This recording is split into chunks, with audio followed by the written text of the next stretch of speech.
Could I have Commissioner Morocco lead us with the salute to the flag? Sure. I pledge allegiance to the flag of the United States of America and to the republic for which it stands, one nation, under God, indivisible, with liberty and justice for all.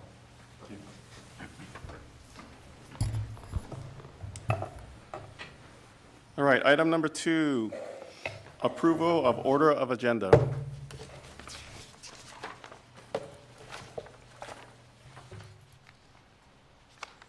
Motion to approve? Second. All in favor? Aye. Aye, motion approved. Item number 3, additional items for immediate consideration, blue folder items. No blue folder items? No. Okay. Item number 4, consent calendar. Sub-bullet point number 4, approval of affidavit of posting for the special budget and finance commission meeting of May 24th, 2018. Motion approved. Second?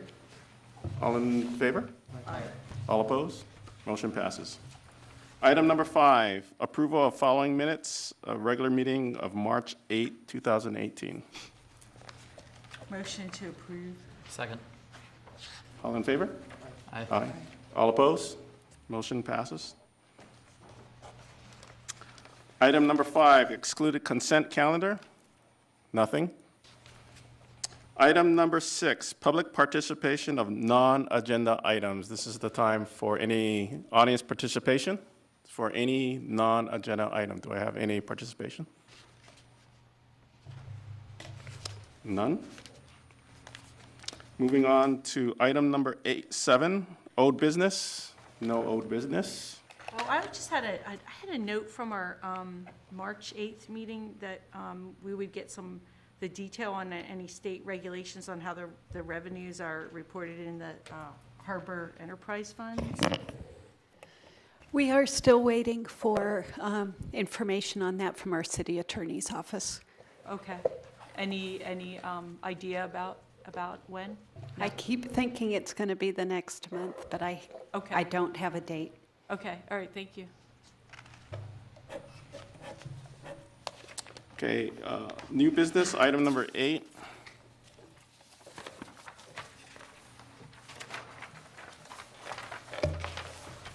Review of the fiscal year 2018, 2019 city managers' proposed budget and fiscal year 2018 to 2023 city managers' proposed 5-year capital improvement program.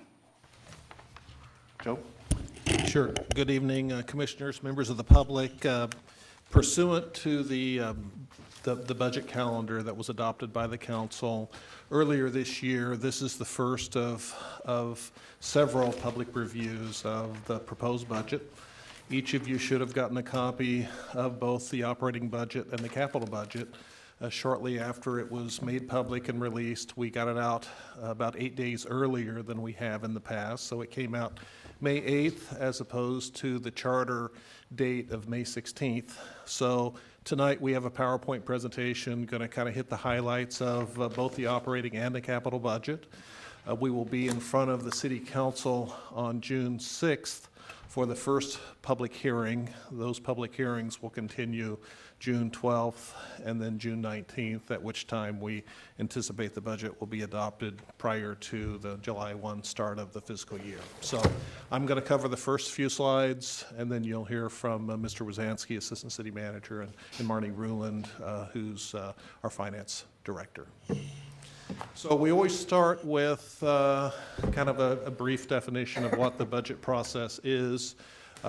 This is a definition that we've used for the last few years, establishing funding priorities in accordance with the city's core values and adopted financial principles and strategic plan. You're all aware that we have strategic planning sessions twice a year that really in large part kind of sets the tone for what are the main objectives of the city for each of the next 6-month periods. That's done pursuant to our adopted core values. They're in the budget along with the adopted financial principles. There's several pages that outline what those principles are in your budget, but the core values fiscal responsibility, openness and honesty, integrity, ethics, and accountability, outstanding customer service, teamwork, environmental responsibility, and excellence. These are the values that really guide the work that we do on a day-to-day basis. It's something that whenever we do strategic planning, we review these values with the council, get them to affirm them, and really they do try to guide all of our work. So the organization of the budget, if you've had some time to review it, it's these are kind of the primary components of the budget. You've got on the operating side, you've got the city manager's budget message, the first several pages that provides a kind of a high-level overview of what's happening with our revenues, our expenditures. Throughout each of the departmental budgets, you have what's referred to as the core budget. Those are the primary funding categories of personnel, maintenance and operations, internal service fund, charges, and capital outlay. Changes to the budget from one year to the next, either a change in funding or a change in service, are outlined in decision packages. That's a format that we've used for the past several years. We really try to focus on the changes from one year to the next. We have 46 individual decision packages that are recommended. Those are outlined in a listing, and then there's a summary chart at the end that kind of represents the pluses and negatives with regard to the budget. So that's in the past where a lot of the focus has been as part of the public hearings, but everything's on the table. We don't have to just focus on the decision packages, but that's kind of where a lot of times we start in terms of the public hearings and the public review. Budget response reports provide supplemental information. We've included in your packet tonight the listing of the reports that we're working on. We don't have them done. We'll have many of them in front of the council June 6th. We took the list of proposed questions to the council at their last meeting. They reviewed those, made some changes. In fact, there were some suggestions for budget response reports that were made as part of our strategic planning session. So think of budget response reports as kind of more fully describing certain budget challenges, some analysis, some explanation, really trying to help tell the story of what we're dealing with as part of the annual budget. So we're going to get into much more detail, but this is the same slide that was presented to the City Council at their recent meeting where they received the budget response report listings. You've got the general fund budget, the core budget, that's $91 million. You've got separate and apart from that the CIP budget that funds capital projects, both new projects as well as continuing projects. Mr. Wasansky will talk more about that in a few slides. We've got our 1 month general fund reserve, $7.6 million. We've never really touched that. We have a number of different reserves for equipment replacement, for computer technology, a PERS reserve. There's a variety of different separate reserves that we have, but in terms of for our accounting purposes, our general fund contingency is that $7.6 million. 442 full-time employees, that's our full-time staffing. We have about that many part-time employees spread through the different departments, primarily community services and library departments. Community services primarily during the summer months, they staff up. So what you see here at the bottom is you can see really just sort of how tenuously we are balanced in terms of the budget. Before decision packages, we are not balanced. We have revenues that are less than our expenditures, but after the decision packages, we come into balance. The decision packages have adjustments to the budget both up and down. There's some proposed revenues that will be part of a public hearing in front of the council June 19th.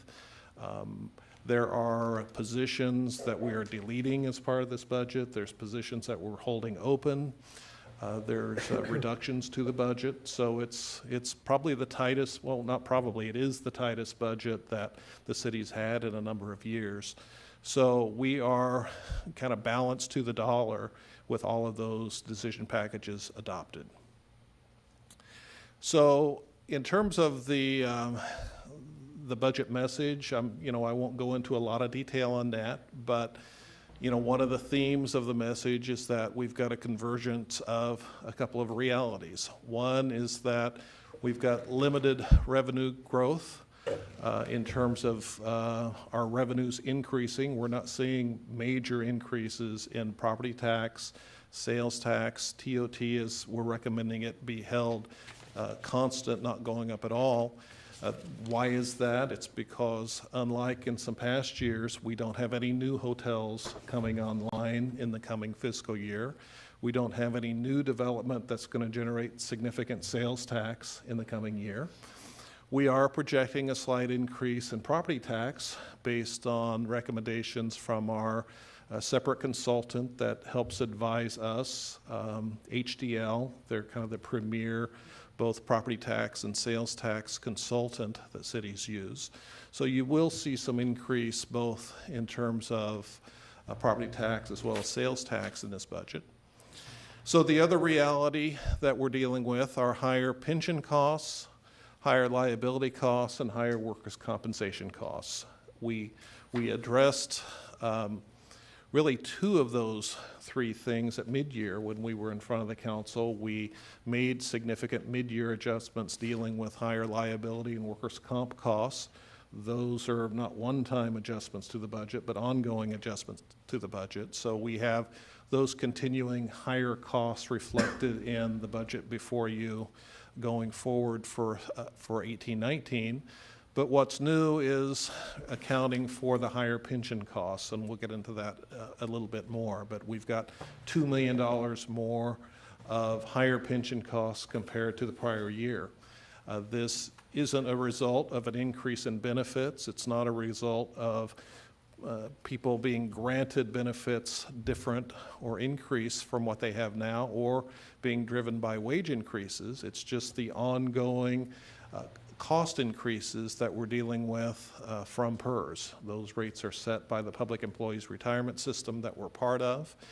It's not because we have any extraordinarily high benefits. We don't participate in LA City's drop program where people can retire, collect a pension, and keep working. So we don't have benefits along those lines. So these are some of the drivers of our budget for the coming year.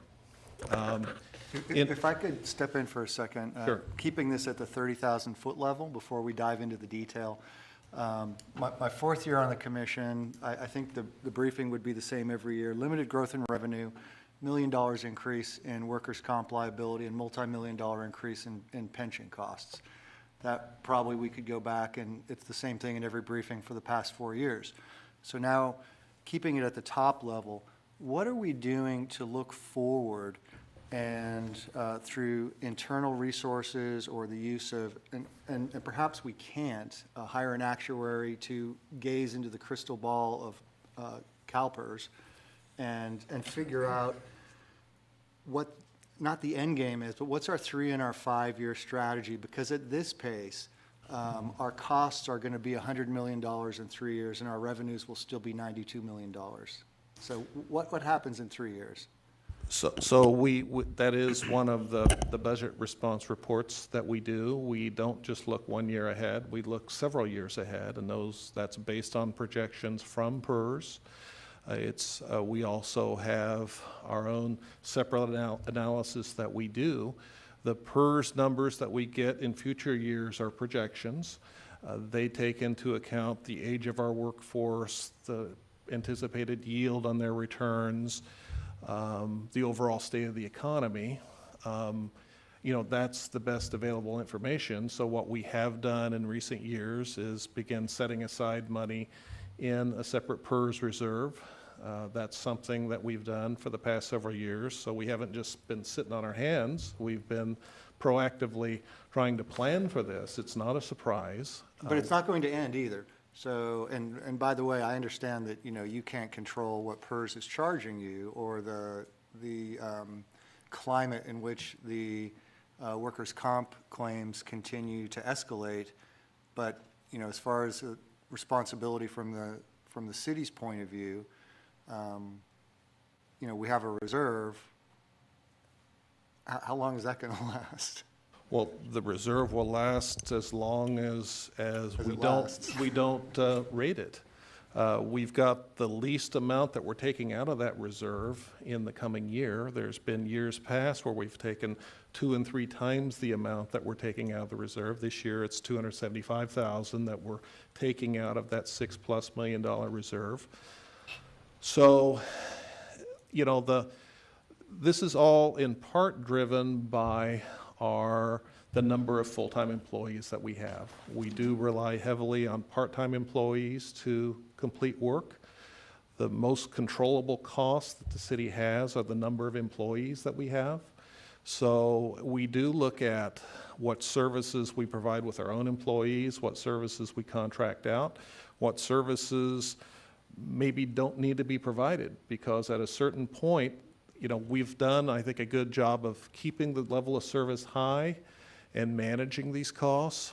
But you're correct. If they keep spiraling up, there is going to potentially be an effect on services. And that is my point, is that continuing the trend that, you know, we're not seeing, it's the current year area of concern, the pension obligation and the continual, you know, $1 million decision package for liability issues. It seems obvious that the question that will be asked in the coming years is, what community services are we going to cut to fund those 2 items? And I'm not going to press you on that, because perhaps it's out of our control. But Well, and it's also, you know, it's driven by the direction of the city council. What are the services that are most important to the mayor and city council? What are the services that we want to keep high? What are the services that we may want to reduce if it gets to the point where we're not in balance?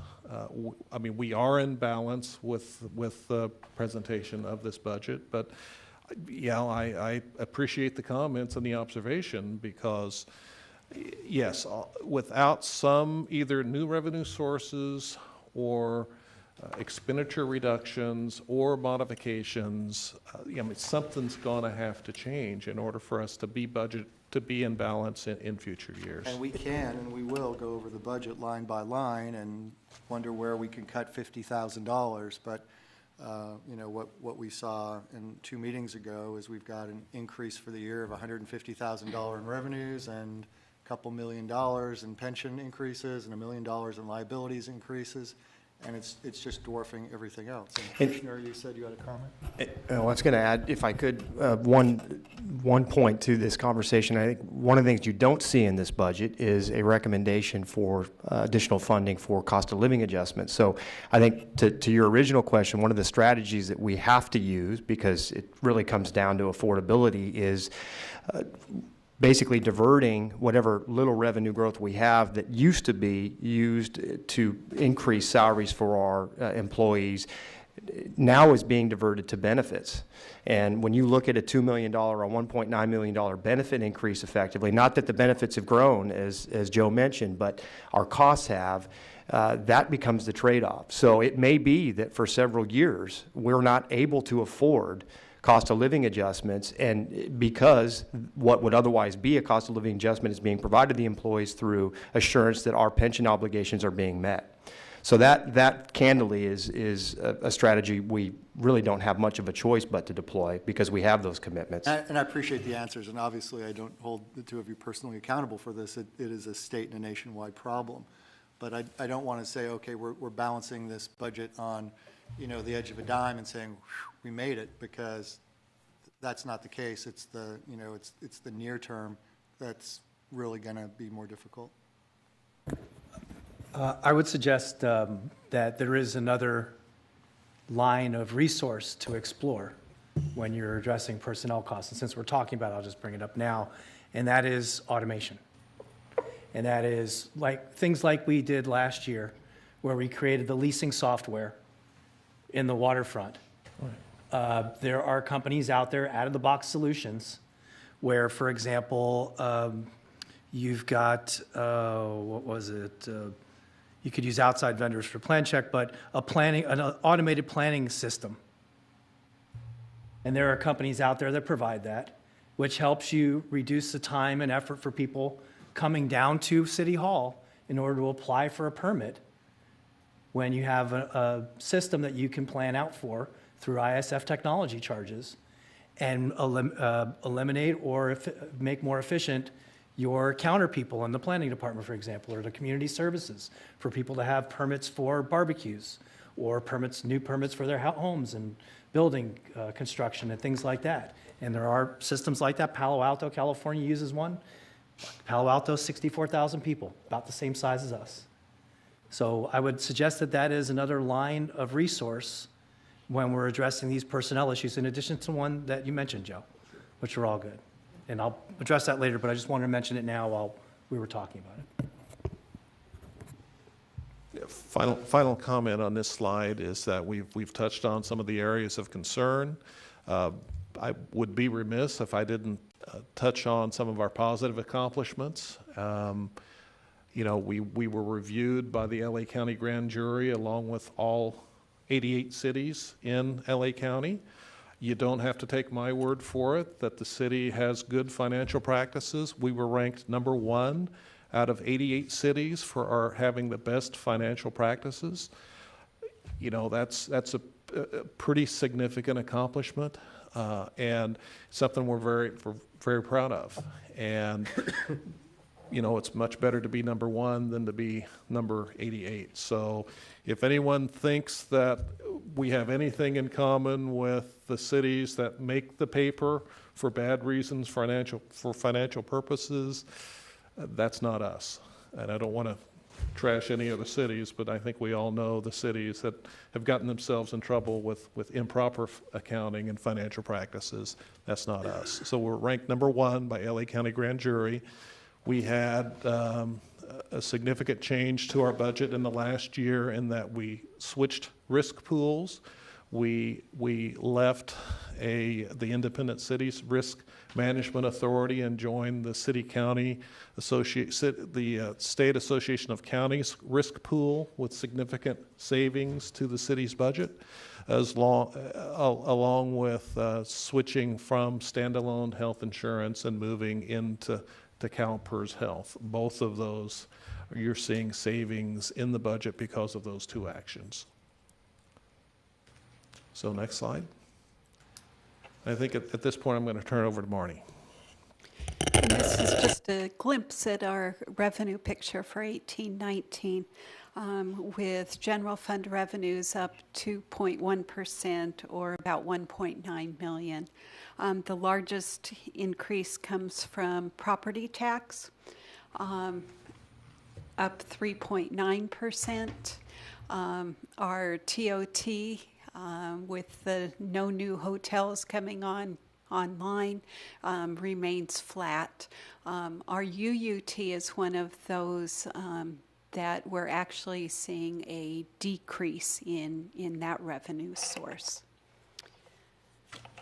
Another high-level picture of our expenditures.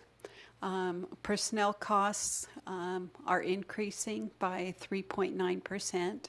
That, of course, would include our PERS costs, and then it also includes an update to our, we call it OPEB, other post-employment benefits, which is our retiree insurance program. We have a trust fund set up and pay a percentage into that trust fund, and that percentage is one of our personnel costs. M&O, as Joe mentioned, we start with a core budget, and changes to that core budget are done via decision packages. That's our biggest change when you're comparing expenditures to mid-year. A lot of those decision package items, which are one-time appropriations or the transfer from PERS or come year end, we also add in there the carryover appropriations. That comes as our biggest change when you're comparing the mid-year number to our proposed number for 18-19. The internal service fund allocations, those are remaining flat from mid-year because mid-year is the time when we do our update. So we'll do it again mid-year 18-19. The first year of the 5-year CIP program is included as expenditures in the 18-19 budget. And then just overall, our general fund expenditures are down 1.2%. And again, that relates back up to primarily the M&O and the capital outlay. So Marnie, on the previous slide regarding property tax up 3.9%, and as you know, the property tax for existing homes is typically around 1.25% or so. So is that 2.7%, is that essentially just new builds, essentially? Yeah, it would be, it's reassessed upon sale, Right. Any new, and then the, 2% increases. We still have a tiny bit of the Prop 8 where property owners requested that their property taxes be reduced when their home values were down. We still have a tiny bit of that to still catch up on, but that's almost done. So essentially, like you said, just sales and then new builds. Have there been a lot of new builds?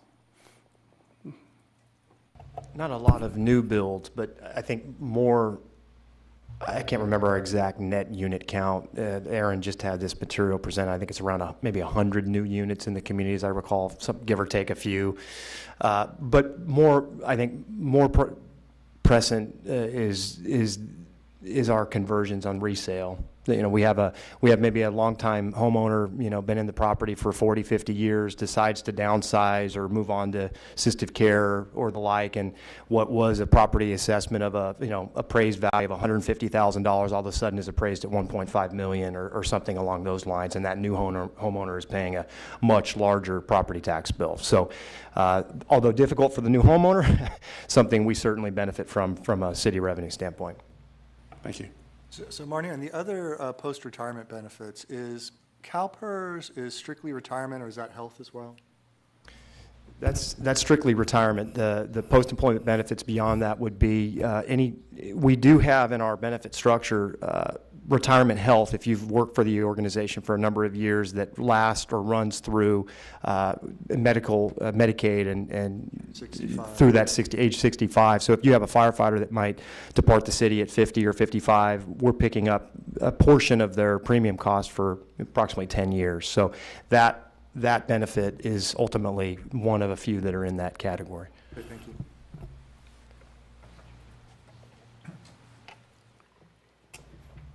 So on our decision packages, there are 46 of them.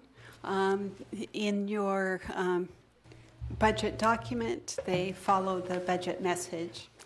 At the end of that, there's a summary of all the decision packages. And in that summary, your negative numbers are going to be your savings to the budget, so they'll either be revenues or decreased appropriations. We also have it separated out what's a one-time impact versus an ongoing impact. And then to come to a balanced budget, we have a use of the CalPERS reserve fund. The revenues, a number of those are from new or increased fees. So those city count, they are decision packages, and then we'll also have a budget hearing or a public hearing on June 19th where those fees will be discussed and voted on. So some of the decision packages that we've picked out to put on this slide kind of reflect the recommendations that you as a commission made in your letter to the city council in regarding the budget process. The first item is a fire pumper apparatus that has been looked at and come to the conclusion it doesn't need to be replaced. Funding had been put aside for its replacement, but now that not being needed returns to the fund where the allocation was made. So is that being returned to the ISF fund, that, from From the the vehicle IS equipment fund, not the general fund? From the ISF fund, where it has been held, waiting for enough funding to replace the vehicle. Now that it's not going to be replaced from that internal service fund, it's being returned to the general fund, which is the fund that was putting into. And that's why you credit it to the general fund? Yes. Exactly. Okay. If it had been a fire boat, as an example, it would have been credited to the Tidelands Fund, as an example. Okay, thank you. And the other thing I would add, this is not a frontline fire engine. This is the equivalent of budgeting for the replacement of a reserve engine. So when we talk in terms of level of service to the community, this is not taking out a fire engine that's a frontline fire service to the community. This is something that we've had extensive discussions with the fire chief. The general fund had put money into the vehicle replacement fund. There is not a need to purchase that vehicle. That money gets returned to the general fund and is available for other one-time expenditures. So that's what you'll see on Roman numeral page 21 in the budget message. That's basically creates one-time savings and allows us to pay down some of our one-time expenditures. And in addition to that, the annual depreciation schedule, which I believe was approximately $70,000 a year from the general fund, or 60 and change, to eventually replace that vehicle now will cease when we make adjustments as part of mid-year next year. So ultimately, it's an ongoing savings of 60+ thousand a year, and it frees up money for uses now. And then the remaining decision packages listed up here. All those are vacant positions at the current time, and they are either being deauthorized, as in, until a decision down the line is made to put it back in the budget, which probably will, historically hasn't happened. But some of them are just keeping the position vacant for the fiscal year, but there's a combination of those. So Marnie, a number of these deauthorizations and vacant positions, what has typically been the length that they've been vacant? 2 years, 3 years, 5 years, mix? These are all 3 to 4 years for the ones that we're deauthorizing. The ones that we're holding vacant are a shorter term, 1 to 2 years that they've been vacant. How did you come to decide on these staff positions? Was there an evaluation of the entire departments to determine which vacant positions were not providing a level of service? Was that the standard? Was it that they had remained vacant for 3 or 4 years? What general thumbnail rule did you use to come up with those positions? Well, it was basically through discussions with the departments, what vacancies do you have, how long have they been vacant? It wasn't decided at the beginning. It was kind of what wound up happening is when a position's been not filled for 3 or 4 years, you've lived without it for a few years, it looks like you really don't need it. And didn't just cut it, but, entered into a discussion with the departments. And in the end, each of the departments that we discussed this with, basically offered this up as a reduction. So take, for example, the Recreation and Youth Services Manager. That was a position that for many years was funded and filled. But with the appointment of John LaRock, about 3+ years ago, he opted not to fill that position and opted to assigned the duties. Some he took on his own himself, some he gave to other individuals. Some portion of the work had previously been charged to CDBG, and part of that was outsourced. So that was a position, for example, that's the most valuable one up there, $152,000. Basically, there's no impact on service to the community. There's no impact on service in the organization. It's basically a savings that we can count not just this year, but into the future. So, and just to clarify, where it says deauthorization, they are taken off the books permanently. Where it's referenced as a vacancy, we've only counted the savings for 1 year. That's one where we will reevaluate after a year. We may be filling those positions. They may be deauthorized, just kind of depending on what the impact is, both in terms of services as well as to the organization. Were there other positions that department leaders identified that didn't make the list? So did you take all of their suggestions or only some of them? Well, they weren't too thrilled to offer up positions. I would to imagine delete. not. It was essentially through our budget discussions what we identified. There are other vacancies in the organization. We are constantly recruiting and hiring for vacant police and fire positions. So we only touched one of those in terms of a police position that we anticipate will be vacant anyway throughout the coming fiscal year. So we're counting that savings now. I believe that was kind of one of your commission's recommendations, that you kind of budget tighter and create a kind of a vacancy factor in terms of creating some savings to make sure that money doesn't get spent on something else. So what this will do effectively is it tightens the budget. There will be less money available at year end. A year and a half from now, whenever we close the books for the new fiscal year that's about to start.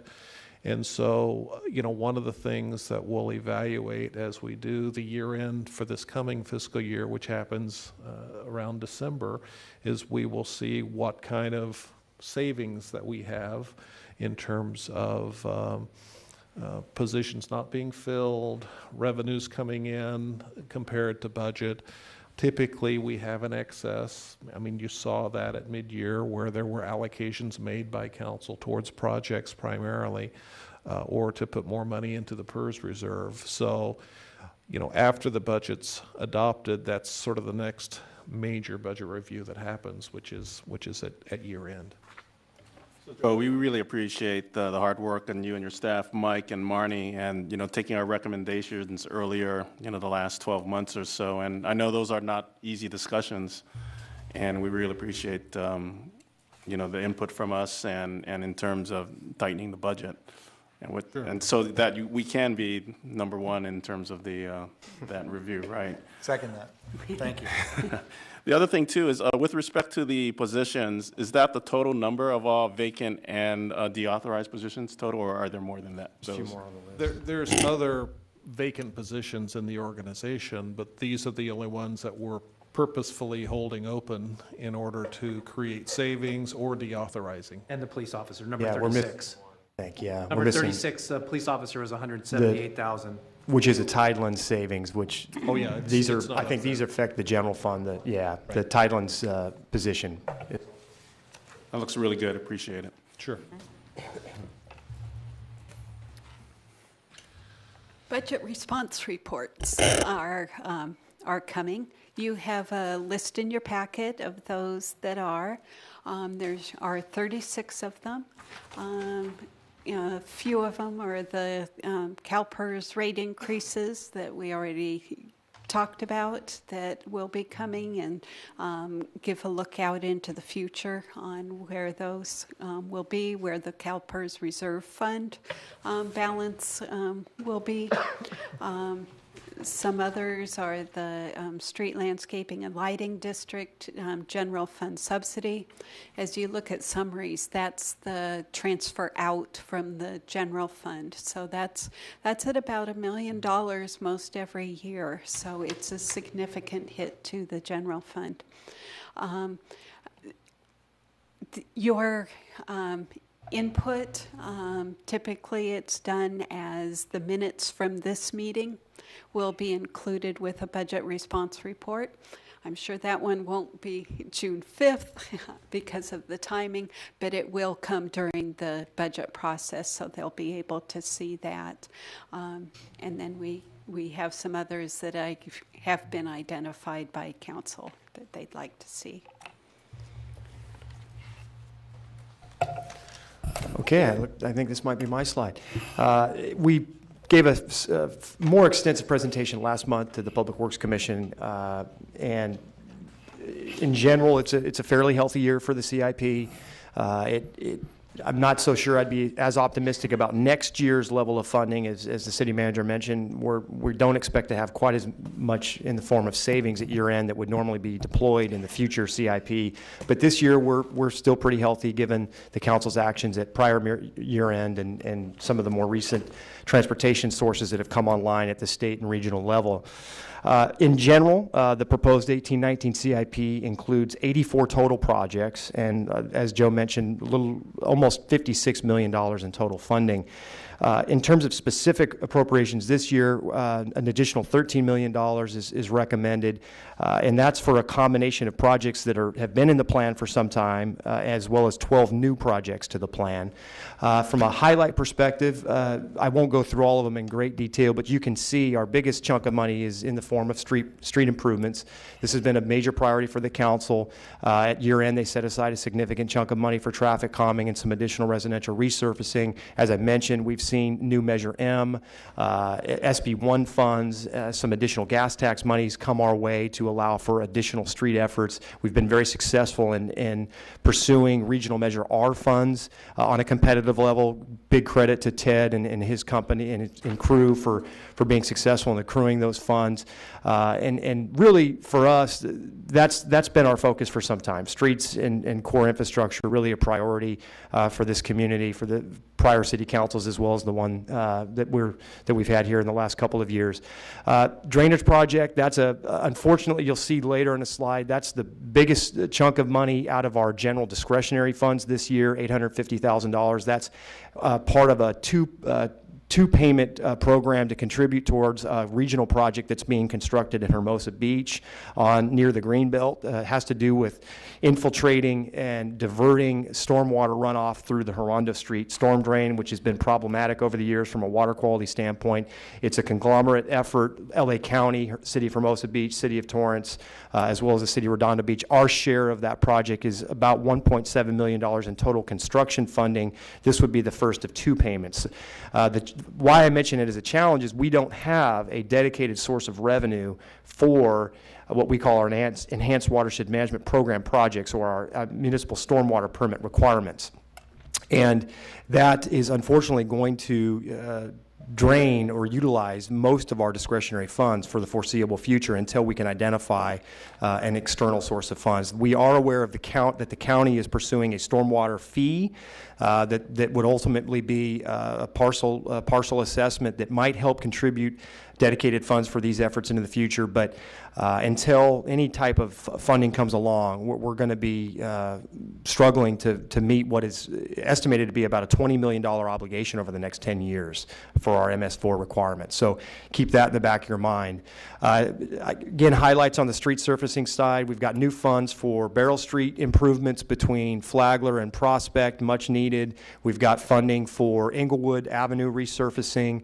We have about $2.7 million for a combination of residential roadway resurfacing as well as reslurring, and we have a variety of other smaller sort of commercial improvements in addition to our carryover funds for significant projects that we've mentioned in the past: Prospect Avenue, Flagler, Manhattan Beach Boulevard, the commercial streets up in North Redondo, Space Parkway, Redondo Avenue, et cetera. So very, very healthy road effort here over the next couple of years, something I think we can all be very proud of.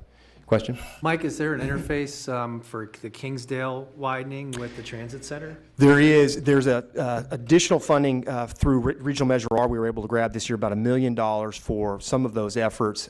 There's already prior appropriations to cover that effort. So in total, that new transit center project, which the council approved plans and specifications for last week or a couple weeks ago now, that's in total, after all 3 phases are complete, the Kingsdale realignment, addition of the turn lane, and then full resurfacing of the area, beautification of the right-of-way, as well as the new transit center. We're talking about $10 million of external funds really enhancing that area. It's going to be a great project. About 10% of that with the Kingsdale. 10% of that is the Kingsdale, just the resurfacing component, and then the widening itself is another chunk as well. So it's a nice effort up there. It's going to be a really major impact from a beautification standpoint.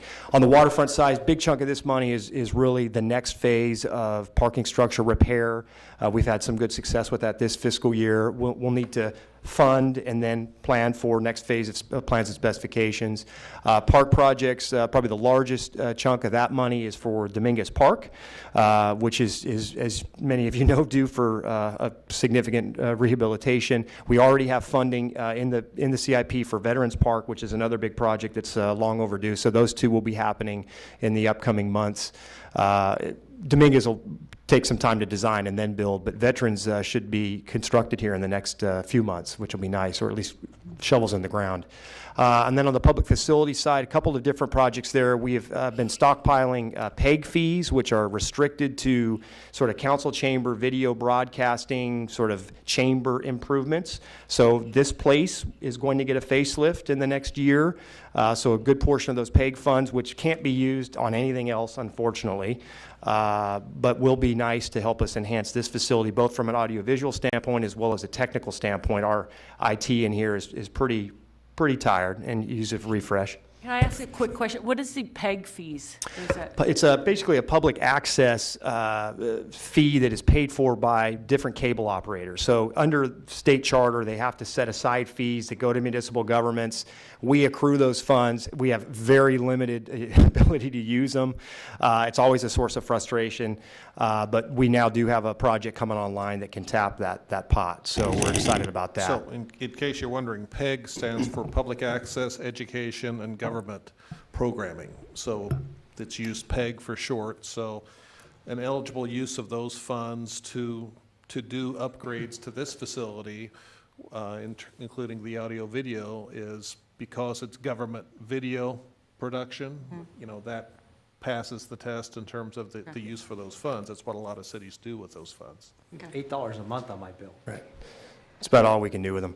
And then there's also an effort, we've got some set aside money, and then we're pursuing a grant to install some electric vehicle charging stations in different areas in the community. I think we have 5 planned sites up and down the city, both south and north Redondo, that makes up another portion of that. And then we also have recommended $350,000 appropriation out of our major facilities repair fund for a significant repair to the library elevator. I'm sure you've all ridden the elevator. It's probably the slowest elevator west of the Mississippi, and unfortunately it breaks down too frequently. So we need to go in it. We need to spend some money it's safe, it's just very slow. But we need to spend some money to significantly rehabilitate that structure. So that's another big chunk of the public facilities monies. Next slide, please. This, as I mentioned, it's a combination of new funding as well as carryover money. This is money that's been previously appropriated that is in some form of design or planned construction. We're fortunate to have the money we have, and I mentioned some of the key projects. Again, you can see the focus on street improvements. The big chunk of money for public facilities has to do with the transit center project. Next slide, please. And this really breaks down how our discretionary funds are being used. So most of projects are funded through an external or restricted source, whether it be transit or we just mentioned PEG. Really limited choices as to what you can do with it. When it comes to money that's discretionary, that's come from savings in the general fund at prior year end that we set aside for next year appropriation, this is the pot of money that we can really spend on just about anything. The council has already earmarked a few of these items for the CIP this year. The skate park pre-design work is an example of that. Traffic calming efforts I mentioned earlier, that was a big focus and priority for the city council, residential street resurfacing. And then, as has been discussed here, there was a set aside for Wilderness Park improvements as well. So those have really been spoken for. The biggest, the remaining source of funds, unfortunately, all has to go to our contract obligations with our partner cities in the EWIMP, which again is the Enhanced Watershed Management Program, which is the document and the planned project list of projects that our region must execute to meet our municipal stormwater permit requirements that the state water board through the Los Angeles region impart on all cities. So again, just in a sense, an unfunded mandate that we have to use a big chunk of our discretionary funds for. The 850? That's the 850. And as I said, that's one of two payments. So next year we'll have to spend that much again, sadly. Budget calendar. And here's where we are in the budget process. We're tonight about halfway down. The budget has been released. City Council saw it on May 15th. They set the public hearing for June 5th. This is your first review, so that's new this year, that there'll be a second review by you as the commission on June 14th. That's kind of in the middle of City Council's public hearings. They'll start those public hearings on June 5th, continue it to June 12th with a focus on CIPs. And then the plan is for the budget to be adopted on June 19th. And our recommendation for you tonight is just to receive and file the budget and the 5-year CIP. And we're here to answer any questions you might have. Yeah, I actually had time to review it this year, so I have a laundry list of questions and comments. Do you guys want me to just proceed? Go for it. Okay, all right. Just a question on the just on the revenues comparison. I was just wondering what that big increase in the intergovernment grants were for that mid-year 17-18. It was like a huge. It's just under the revenue. Right. The Intergovernmental Grants Fund is just as its name says. It is grant funding. So much of our grant funding is for capital projects, like Mike mentioned. The transit center is grant funded. So those are mostly carried over. For example, again, the transit center, we've known about that grant funding for some time, so it's carried over into subsequent years. So it'll show up in the mid-year budget. It won't show up in this proposed budget, but then when we do carryovers come November, when we know completely how fiscal year 17 and 18 ended up, will carry over what hasn't been spent again. And those sources are cyclical. So as an example, last year, major projects came online. We had 5 different regional Measure R projects have funding come available. We also had the major transit center project receive appropriation. So when we request money from LA County, as an example, or other state agencies, we're looking at projects that might have a couple $100,000 in one year, and then 3 years later, we might have a plan for a significant public facility that might have multiple millions of dollars in it. So it's not uncommon for us to see swings in this category, depending on different grant years. Okay. And then just on the top level, under the expenditures tab, as you guys already outlined, and it's in the detail that you can't really compare from the mid-year because it's got that skew in there for the maintenance and operations for the carryovers, and you already put in the detail. It was about $2.5 million for carryovers. Okay, so so basically, if you look at the adopted budget for last year versus the proposal, we're looking at the total expenses actually are going up $2.2 million, and from the adopted last year's budget. Just wanted to make that, a note on that. And also that, a question, if you look at the decrease for the maintenance and operations is like 3.1 million, you take the 2.5 million out because of the carryovers, is there real reductions going on in this maintenance and operation expense? Because there's there's like 600K then of a reduction. And if there is, what is actually of that maintenance and expense? What expenses are going down? Yeah, I think what you might want to look at would be from a more structural change standpoint, because as you mentioned, with carryovers, it's difficult to track exactly what the core charges are doing. But it would be in the areas of, in the various decision package where you might have a change for consulting services, or we've made reductions this year in the tidelands for transient vessel mooring maintenance. I think we have perhaps an elimination of funds that were in our city manager's office budget for obligations under the chamber contract that we had in previous years. So those are changes to kind of the M&O category that would be structural in nature. They wouldn't be a one-time change, but they would be an actual ongoing reduction to the budget. That would just be an example of a few of them. There I think might be a few others. Okay. And then in addition to carryover appropriations, you also have one-time appropriations. For example, the decision packages for 18-19 that you can see the summary listing of show those one-time appropriations. Well, 17-18 had those as well. So they are taken out of the core budget. They were one-time 17-18. Okay. But none of these, I want to understand that none of these figures have the decision package numbers in Right. there. Yeah. Right. So They're all we're, pre-decision packages. Yeah, they're pre-decision package.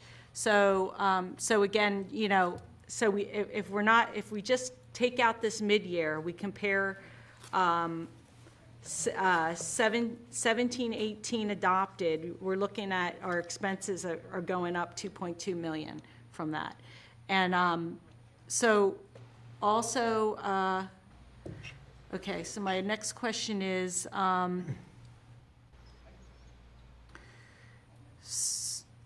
yeah, I was wondering about the, like I pulled up some detail on, from the transparency website on the maintenance and operations expense. Like I wanted to understand what those kind of expenses are, and you can actually get it off your, that transparency. And it's the summary. Let me see. The summary has. I guess we're okay with that one. That one's all right. Okay. I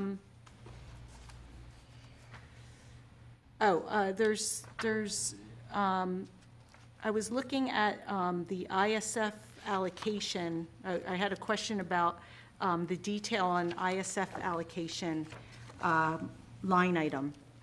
I'm trying to understand if all these line items, like personnel obviously is staff expenses. And if you pull out the maintenance and operations and you get some kind of the detail on it, it looks like there's a few line items that are labor related.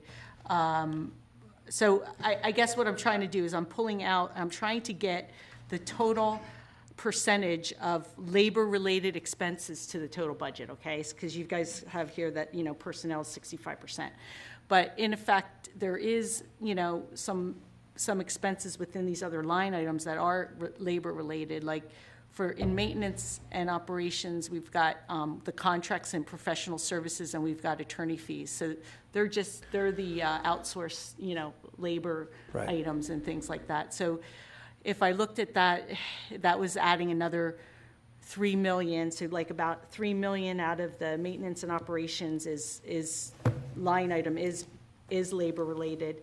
And then I was looking at detail on the ISF fund, and that one looked like there was, where was I pulling that from? There was a personnel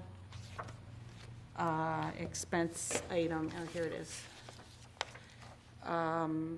personnel services, this is just based on the CAFR. I'm assuming it was from one of the budget response items from mid-year where you guys gave us detail on what is in the revenue and expense line items for ISF. And it looks like there is also a personnel services, so of about 4.7 million. So I guess what I'm trying to say is if you add up that personnel line item, you add like about 3 million out of the maintenance and operations, you add like another 4.7 million out of the ISF, you're looking at a total labor out of the budget of about 67 million, which is really about 74% of the budget. So I'm just trying to, make a comment that really this budget is primarily all labor. It's we're a service organization. Yeah, no, and we know that. We know that. And I'm just making, so if we really want to look at, okay, where do we, obviously, so if we're looking at cutting costs and things, we have to target. That's where we target that. Okay, so that was just one thing to add to that analysis, and I think you're right on the money. The only thing to make sure you remember is that when you add ISF to that equation, the number grows. It's the baseline is no longer 90 million. It's actually something much larger than that. So the ISF takes that up a little bit higher. Okay, because you're saying because there is some that's not in the general. Right, and there's a lot of equipment and other things in there that aren't reflected in that $90 million. Well, I mean, are you saying? Well, what I'm saying is like maybe the 4.7 million. What you're saying is that's not all personnel services within the general fund. Right. They're in like with the other funds. And your total appropriations are going to go up to something like almost 125 million as your denominator then, when you're trying to calculate percentage. That's all I'm saying but you're absolutely right. We are a personnel, and we're a service organization, and most of what we do is people related, whether it's, contract professionals or our own staff. Okay. All right. And then, so let's see. If on questions I had with, and I'm going to move on to the budget decision packages, some questions I had there. On item number 11, can you just outline examples of what these community development department fees that are being increased, what are some examples of what are those fees?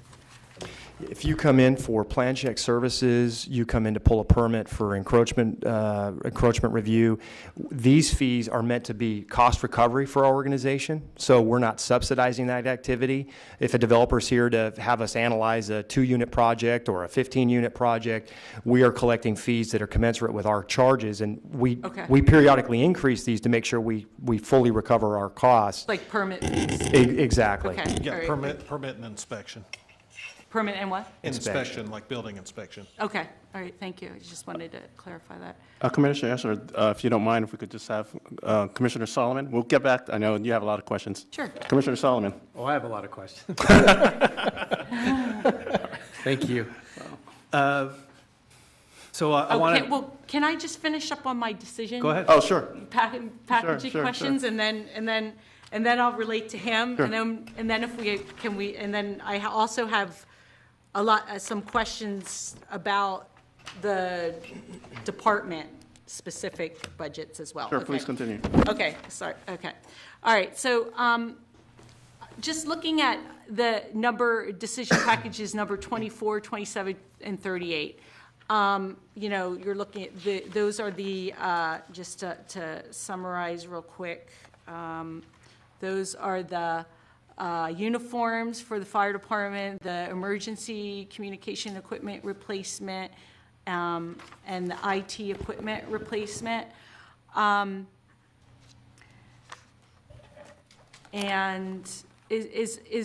have those expenses, I know that one of the budget response questions from the council is about the necessity of all the fees under 27 of the increased costs. I guess my question is, these are large numbers. Is there any room there for, reductions in these costs, or? We have reserved for these expenses for some time, anticipating them, and worked on a regional basis to try to identify the most cost-effective way to replace this equipment. And in some cases, we're shifting to new networking, new shared networking. But this has been well vetted, and I think we've tested it in the marketplace from a costing perspective. And unfortunately, I think the answer is no. This is the cost of us replacing this equipment. So in the interest of being effective, I had the same question on those, and maybe a related question. I would add in number 39. And so Yeah, I was getting to that one. my question's the same, but it's my understanding that a decision package is something that we need to adjust mid-year. But I look at these, and these are, in some cases, half of the annual budget for vehicle replacement or something like that. And for 39, we apparently need 20 vehicles, or we need $700,000 of radio equipment. How did these pop up suddenly, so to speak? The answer is actually they don't pop up suddenly at all. There's a long-term amortization schedule for every vehicle in our fleet. We have over 200 units. This represents about 10% of our fleet. Some vehicles have a 5-year life cycle. Some have a 20-year life cycle. Our large equipment, dump trucks, et cetera, much longer life cycles. Our fire truck, our ladder truck is an example, longer life cycle. But every year, kind of like the discussion about the intergovernmental grants, a year may have a couple of really big pieces of equipment come due for replacement that have been accruing for a number of years. And in some years, it's just the standard fare. We might be replacing a bunch of police sedans or other smaller units. So every year, it could be, it's usually a fairly big number because we have a big fleet, but it ebbs and flows with the timing of replacement, which is amortized schedule. This is very planned. And I think that's my question, and maybe it's more a question of process that I don't understand. It is planned, and it's something that's foreseeable. Why is it not in the budget at the beginning of the year? Why is it a mid-year add? This isn't a mid-year act. This is the beginning of the year act. This is a decision, change for next year. Yeah. Changed July 1st. Yeah. right? Thank you. And is there detail on all those vehicle I mean, I don't know, I did go through the budget, but I don't know. There's a budget response report that details it every year. There'll be one coming. Oh, there will be You'll one have one coming. at your next meeting. Yeah. Okay, so that'll be in the works. Okay, okay, and then on number 28, it's, the police department reorganization. You're getting rid of 2 positions, replacing it with 2 different. In this reorg, is there any way that we can identify more reductions for like staff administration or something in this kind of reorg? We tried very hard with this reorganization to start with cost neutrality and then do what we could to actually try to save the general fund some money.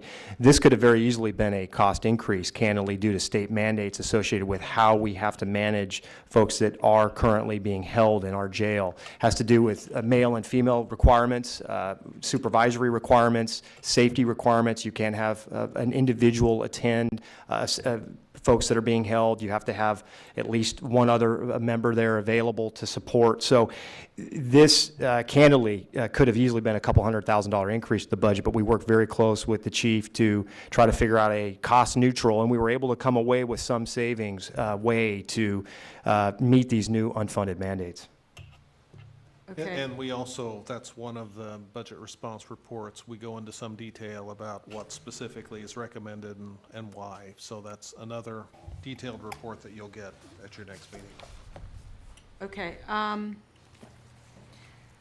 Okay, and then on number 32, I was wondering if any of this cost can be, I'm assuming it can't because you're putting it in there, but any of the monies seized, you said that usually we fund this from monies, from drug monies seized and things, so, but we still need 190 to fund this vehicle identification. Well, it's coming from that seized money. The 190,000 is coming from our asset forfeiture account. Okay, So it's not a general fund expense. okay. Okay, and then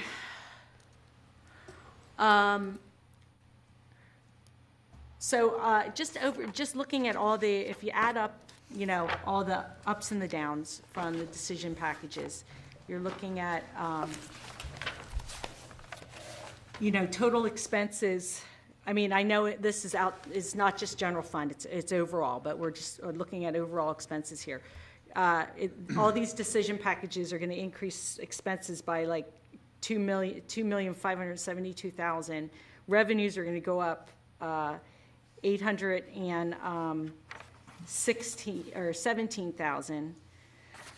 So we've got, obviously a big deficit of these with these. I mean, and I'm talking real costs because I know that all the positions that we're talking about of taking them out of the budget. There's 6 positions. They add up to about 691,000. But to me, I'm looking at they're not real costs, like real cost savings, because they're not costs that we're incurring right now. So what I'm saying is, obviously, if we do all these decision packages and we approve them all, we're looking at, adding to our deficit of 1.8 million in additional costs, and then, like we said before, the summary, we're increasing costs 2.2 million, and our revenues are only going up 1.9 million. So we've already got a deficit of about, 300,000 there from the overall, and now we're adding all these items in there, so now we're upping the deficit another 1.9 million, or Well, 1.8 million. I'd hesitate to go that far. I think that the distinction here is there are ongoing revenues and expenses, right? You have to look at that category. So if you flip Right. to your back page there, and you see, we actually put these into different columns to kind of help at the end of the budget message. Right. That would pertain to our structural budget, right? And to your point, yeah, there is about a $300,000 structural shortfall between ongoing revenues and dedicated expenses. That's true. The other expenses, though, they're not I wouldn't call them an increase expense. They're an expense in this upcoming year, coming from one-time items from previously funded budgets. So when you're talking about the 1.3 million in vehicles, that's coming from a fund that's created and dedicated specifically for that expense. So Right. it's a pre-funded expense. We're now actually getting to the point where we need to buy that equipment. So Right. I think your point about managing and looking to that structural issue is a big one, and something that we follow very closely to. And I think I made this comment before the commission. Last year was the first year we were actually, from an ongoing revenue to ongoing expenditure standpoint, structurally balanced for about the last decade. And to Joe's point earlier, this is the year we're using the least amount of PERS reserve funding to help us bridge what is about a $350,000 gap. So we slipped a little bit on an ongoing basis, but we feel it's marginal enough that we can manage it going forward. So we were concerned that it could be even a bigger issue this year. And while, yes, you're right that the position reductions this year, the 3 cuts and then the 3 positions being held vacant, we didn't have those expenses last year, but they were booked expenses in the budget, as we've talked about. And that's us, to Joe's point, tightening that up to be a little bit more specific. And those positions will be lost to service for years to come. So, and that's helping us, of course, achieve, near structural balance. So. Well, yeah, I mean, and to your point, like I just looked down on a historical basis, and if you look at, the increase in revenues versus the increase in expenses over the last 5 years, this is just general fund, the revenues have increased 12.8% over the last 5 years, and expenses have gone up 22.5%. So, obviously we can't just keep doing this, and we've got to, we can't keep taking from reserves, from our CalPERS reserves to fund the deficit. We can't keep doing that, into the future. So we do have to be more proactive in getting, and looking and identifying the cost cuts. And as I said, it's primarily labor with the general fund. So let's see if I had any other questions. So we could look at these three positions that you're saying, you know, okay, we'll keep them vacant for this year. What has to happen in your perspective for those to be turned to a decommission? A full deauthorization? Yes. You know, what we would do is basically reflect on the experience of the next year. I mean, one of those is a payroll technician. We also, at the same time, you'll notice one of the budget decision packages is some outsourcing, some assistance from an outside firm to help with payroll. Right. So, you know, we're going to look at that experience. We're going to look at the accuracy of payroll. We're going to look at the workload, what's going to be the impact on our overtime budget. We've got a human resources position along the same lines. So, I mean, that was essentially, you know, we are just counting the savings for 1 year. There is a good chance that those positions would be deauthorized. I mean, part of this is also going to be dependent on the resources that we have. If the money isn't there, that's the first place we're going to look. We would rather eliminate an unfilled position rather than take joy in eliminating Right. someone's job and having layoffs. We really try to avoid layoffs. This is not something that we're actively looking to lay people off. We've had that situation before, and we have had layoffs. I mean, if it comes to that, it comes to that, but we're fortunate that we're not recommending that this year. At least from my standpoint, that's a good thing. Okay, and those three are the ones that you said have been basically unfilled for like 1 to 2 years? The ones that we're holding open for a year, it's Yeah. 1 to 2 years. The ones that we're deauthorizing, 3 to 4 years. Okay. So in the same light of being on the same topic, in the total citywide org chart, how many unfilled positions still remain? You have another approximately 8 in the fire department that are actively being recruited for and filled now. We are close to full complement in the police department, but I'd say because of the revolving nature of retirements and bringing people on, there's probably another 3 to 4 that are being actively recruited there. We have a couple of positions in the public works department, one payroll manager position that we're actively recruiting for. So we've got, you know, another 15 or so in the organization, maybe 20, that are in some form of recruitment. Out of 442, it's pretty. It's a pretty small pretty number. close. I Yeah, mean, we're that's- getting pretty tight. Probably most companies aren't that close, so that's pretty much full.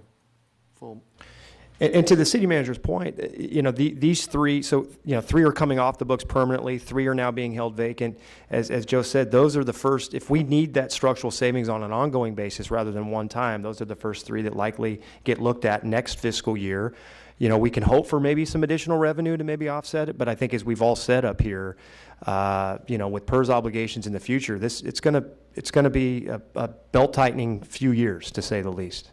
Not to throw a giant question in the middle of all this, but with the Galleria restructuring, do we see any substantial increase in revenues? I mean, that's going to be a construction project. It's going to be a long-term project. When are we going to start seeing that to increase? Well, if the project that's currently proposed were to be approved, fully entitled, and constructed, it has the potential to provide us somewhere between $1.5 million and $2 million of tax increment. Will it? That remains to be seen. Thank you. And what's the expected impact while it's under construction? Well, given the way that they've planned to phase their installation and given the fact that they are nowhere near prior peak levels, given the general state of affairs out there, not that significant.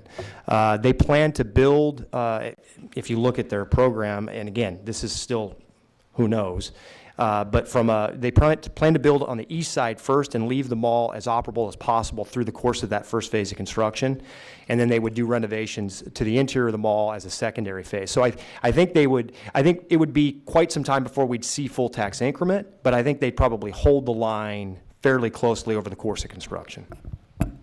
Okay, you just touched on that, you know, that we're increasing, or we're asking for an increase of 55,000 for outsourcing on payroll services.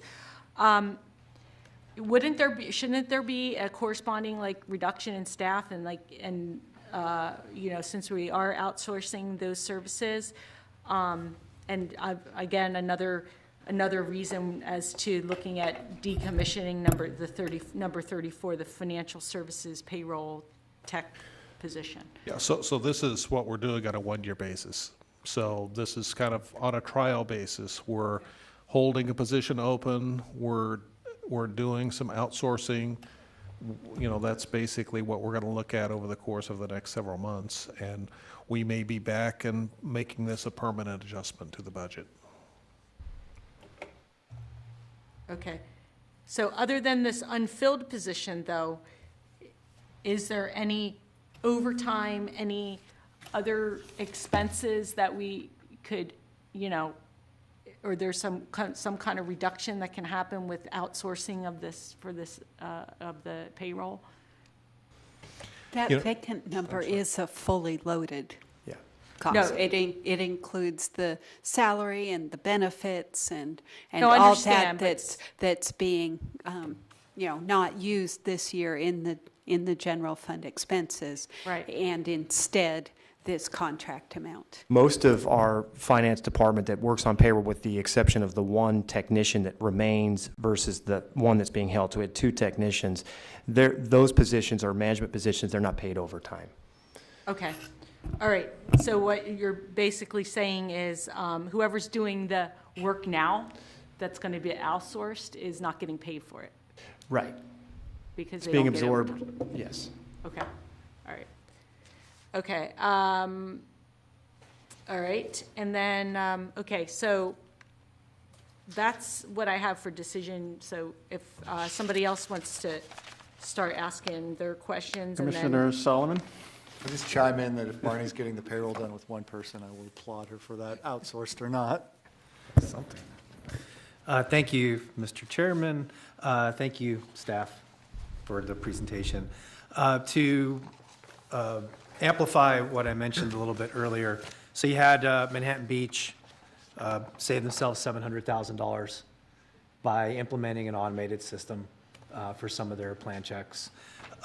You've got plenty of resources out there, small government, big problems, to be able to improve your efficiencies, which will have the ripple effect of thereby reducing potentially your workers' compensation costs, reducing your CalPERS exposures in an ongoing basis.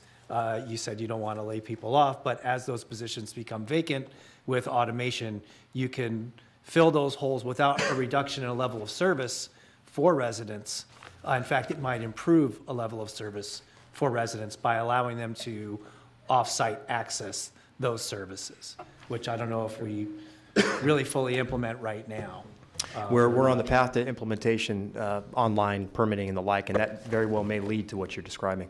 Okay, that sounds great. So a few questions that I have. I'm going to start off with a question here in the decision packets where we, on item 16 with the elimination of the, and 15, the elimination of the chamber contractual services and the elimination of the chamber directory, I would expect that there would also be a commensurate credit there for the TOT that we're retaining. That's already in the budget. Okay, so that's a part of the other. Yeah, we absorbed that last fiscal year through the adjustments that were made. So that's how you allocated it, Yeah. was just leaving it in the general fund? Well, Or just- just being paid out of the general fund? It was, yes. Right. Okay.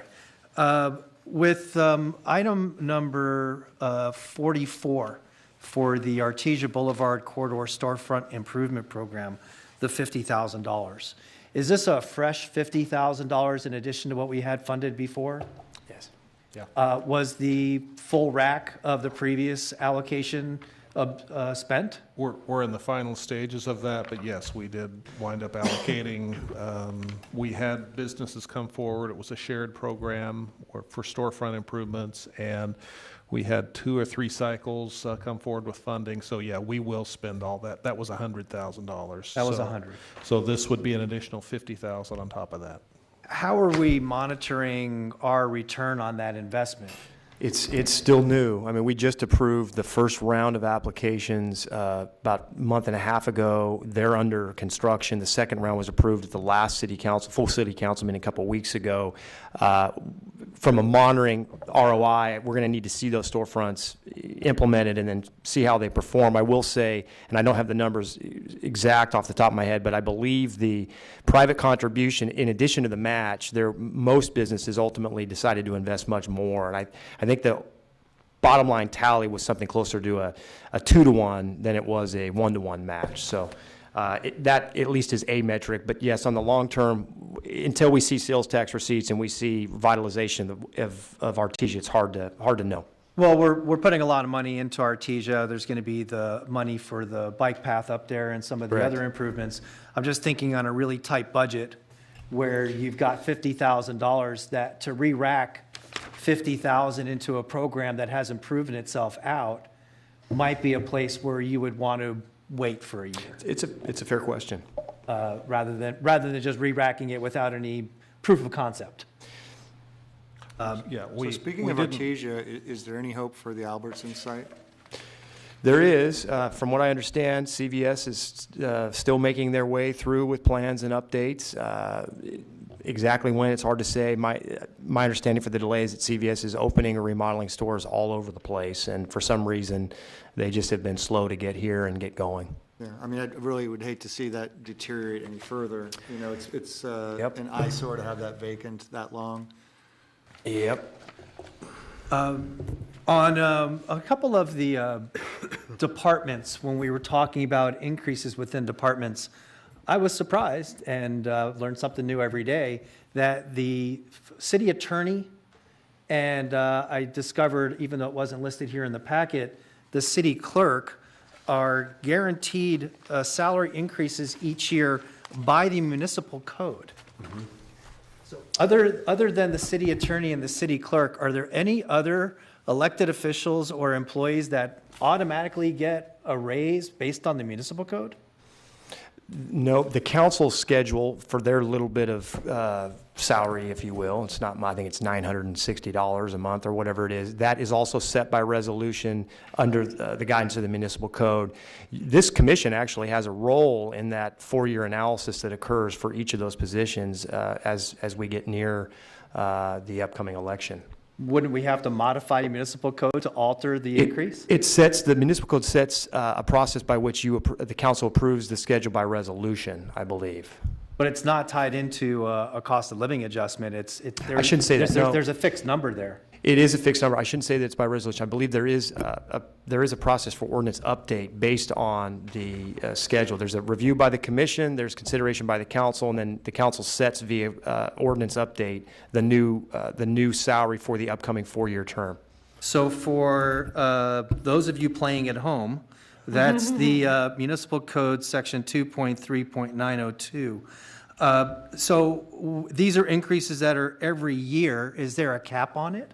It's up to the council. They set it at the time. So we'll go through this exercise here, well, aside from the existing election question, but if we were normal course of action, 2019 upcoming election this fall, actually late this summer, you would receive a review and consideration and make recommendations to council as it relates to the next 4-year pay. I think it's odd that the 2 elected officials are guaranteed salary raises per the municipal code, but not the other city employees like yourselves have to wait it out. But one thing that whenever there are increases to the executive employees or other employee groups, those are negotiated, those are budgeted for. Those increases do not automatically apply to those 2 elected officials. So, well, according to the municipal code, they do. Just the benefits. Just the benefits. Just the benefits, So if there's not a salary. So think about it this way: there had been prior increases to other appointed officials, department heads, management professional, supervisory employees that were negotiated, that were approved by the council, that were part of multi-year pay plans. During that same time period, there were not the equivalent salary increases to those 2 elected positions. And so basically what happens is on a 4-year basis, those salaries are looked at. There's a public process that goes through this commission, it goes to council, and there's a schedule that winds up getting adopted for the next 4 years. About every 4 years. Okay, Yeah. that was one of my questions too. Thank you. Not like they've gotten increases along with everyone else and they're getting this. Yeah, well, I mean, it sticks out because there's about 482 cities in the state of California. Not all of them are charter cities, and 12 of them have an elected city attorney. The rest of them are employees, as an example. I don't know how many city clerks there are. So speaking of the city attorney's department, when we talk about, and I'll have to dig into it a little bit further here, when the city attorney goes out and retains outside counsel, is there a budget by which they are capped and then they come back for a reappropriation, say we're working on X, Y, and Z in closed session and we need another appropriation for outside counsel? It depends. There's 3 general pots that are appropriate at the start of every fiscal year. There's a pot for sort of general proactive municipal work. There's a pot through our internal service fund that has to do with workers' compensation, liability, litigation, et cetera. And then there's a pot for general litigation matters under the internal service fund. Those pots are drawn down on. And sometimes at mid-year, we have to make adjustments to those pots in order to pay for expenses. As you know, the last couple of years have been pretty hot from a litigation standpoint, so we've had to make some adjustments to the ISF figure there to cover those expenses. So, yeah, the budget is set at the beginning of the year, it's evaluated at mid-year and adjusted through our ISF process, and it's an evolving process. So that ends up being an ISF charge, maintenance and operations for the city Professional attorney's contracts, department? yep. Professional contracts. Yeah. Because we had 9 employees in the city attorney's office, and now we have 11, a couple of years ago, and now we have 11. Obviously, our litigation has kind of exploded in the last few years, and so there's a lot of outside counsel that we're retaining. Yeah, it's about 500, and if you look over the average annual amount they spend on outside counsel, it's about $500,000 a year over the last 5 years. So just, you know. Covers a lot of activity. If there's an audit process to see what we're doing there, you know, we have 11 staff people in a city attorney's office. We're taking on prosecutions for other cities, and yet we're spending more and more money on outside counsel. Now, the good side about that is we are receiving reimbursement for those services, and it does become a revenue stream for the department as well when they For the prosecutions. Yes, shared services for most of each, as an example, we receive. I think we just approved a contract for reimbursement where we're expecting a couple $100,000 in revenue as a result of that service. Yeah. It So you have- largely covers costs, but there is some cushion there to cover overhead and the like. Usually, one firm would have a variety of attorneys with a variety of expertise. There'd be somebody that has an expertise in personal injury litigation, to be somebody that has an expertise in governmental resource. And then the different partners within a firm and the junior attorneys and the clerks and the paralegals and on down all have different billing rates. And I've seen it where we experience the different billing rates. But when you go out and you negotiate with outside counsel, you find a counsel, you find a firm that has a variety of these capacities, and you negotiate a rate with them, and for a significant discount, usually, because you're funneling them so much business. And you would, if you do take a look at the contracts that our attorney's office has with outside counsel, they are actually well below market for virtually all levels of an attorney, whether it's an associate or a partner. There are a couple of exceptions, you know, very hot litigation, real specialty matters. You might see something that's near market. But if you look at the hourly rates for our contract attorneys, I'd encourage you to do that. They're actually quite good I did. by A junior comparison. associate was getting $350 an hour. Which, on one that I well, looked at. that's probably the one hot issue. Okay. Do you know what firm you were looking at? I do. Yeah, I can tell you what issue that is. That's Okay. Look at the other ones. I'd strongly suggest you do that. That our attorney works really hard to negotiate those rates down. I think he does a pretty good job with it. Okay, we seem to have a lot of outside counsel, and it seems like knowing a little bit about that area of the world, I would suggest that there could be one or two firms that would have all of these areas of expertise rather than 10 or 12. You always want the best, and then we might be able to utilize our resources to negotiate a little bit better rate off of that. Because then those one or two be getting a lot more business. Well, I'll give from you us. just a really crude example. That same firm I think you're referring to, the partner rate is even higher than the Oh, associate I would think rate. it's closer to 600. But I will tell you, it's half of what that individual collects on the open market. So to put it in some perspective, even that, which is probably our most expensive outside counsel for a very unique issue, is at about 50% of market rate. Just looking at a series of fees or an area of our exposure that seems relatively unchecked. And it's something you can't control to a certain extent, but there are aspects of it that you can audit and monitor to another extent. Sounds like there is a lot of that There going is. on. We work pretty hard to try to control those costs. It's the nature of litigation is a challenge, as you know. It is. Okay, and every attorney's job is to bill as many hours as possible.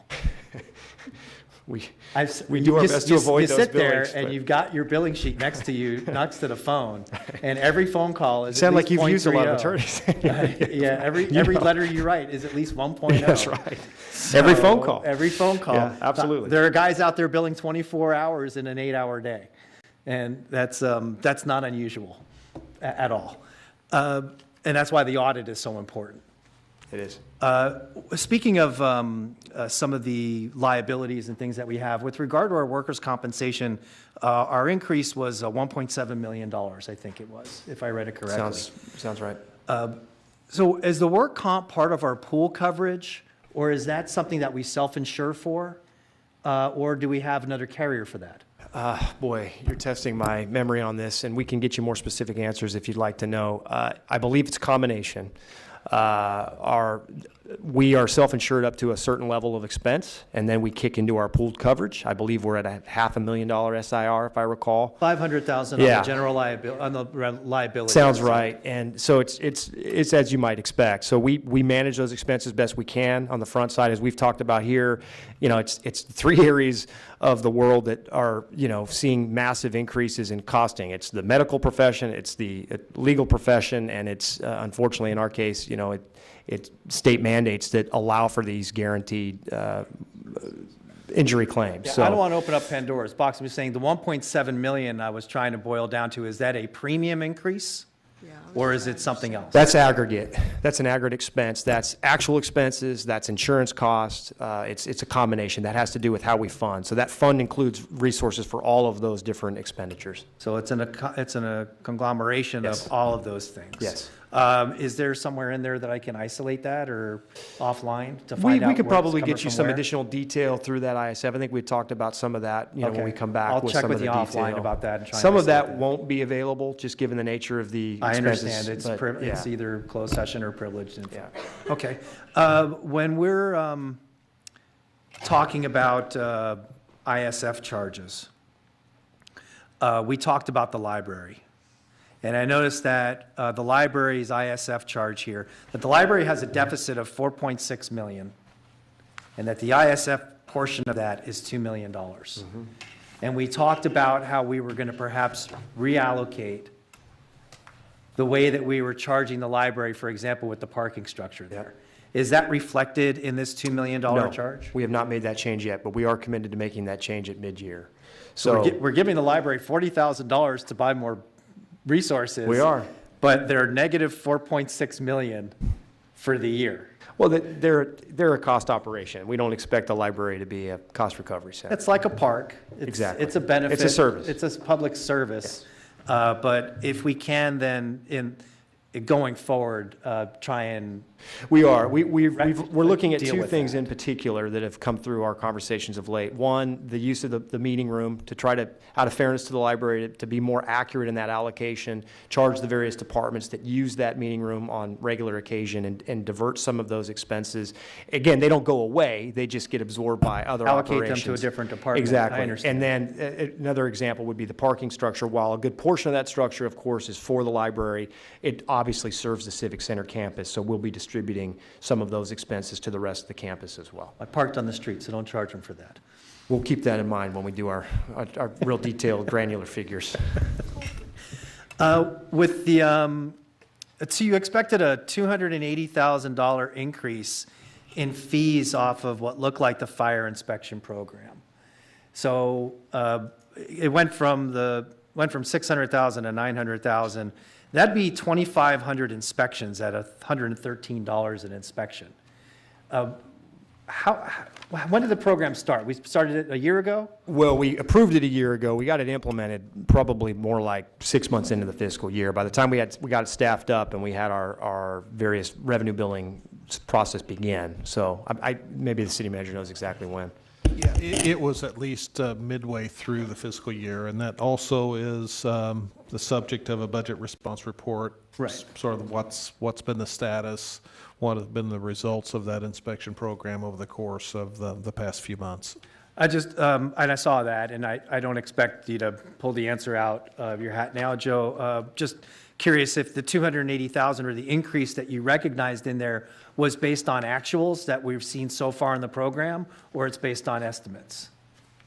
Yeah, we'll have to look at that and include that as part of the budget response report. Okay.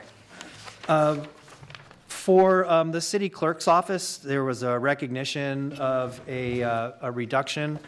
Last year, they had their strike team expenditure. And that would have been part of their budget as far as maintenance and operations, or would that have been personnel? That's in personnel, but it's part-time personnel, so it's a singular line item. Because we've got a reduction there of $6,000. How much was the strike team allocation? The reduction of $6,000, I think you're looking at the M&O expense line there. So the part-time staffing would be in the line above it, the personnel line. Okay. So that's where that was minus $36,000. What was was the whole department is down 41,000. How much was the strike team one-time allocation? 50,000. 50,000, so about where that was. Yeah. Okay, great, thank you. I didn't remember what it was, and I was trying to search and couldn't find it. Let's see here. Lagoon. Okay.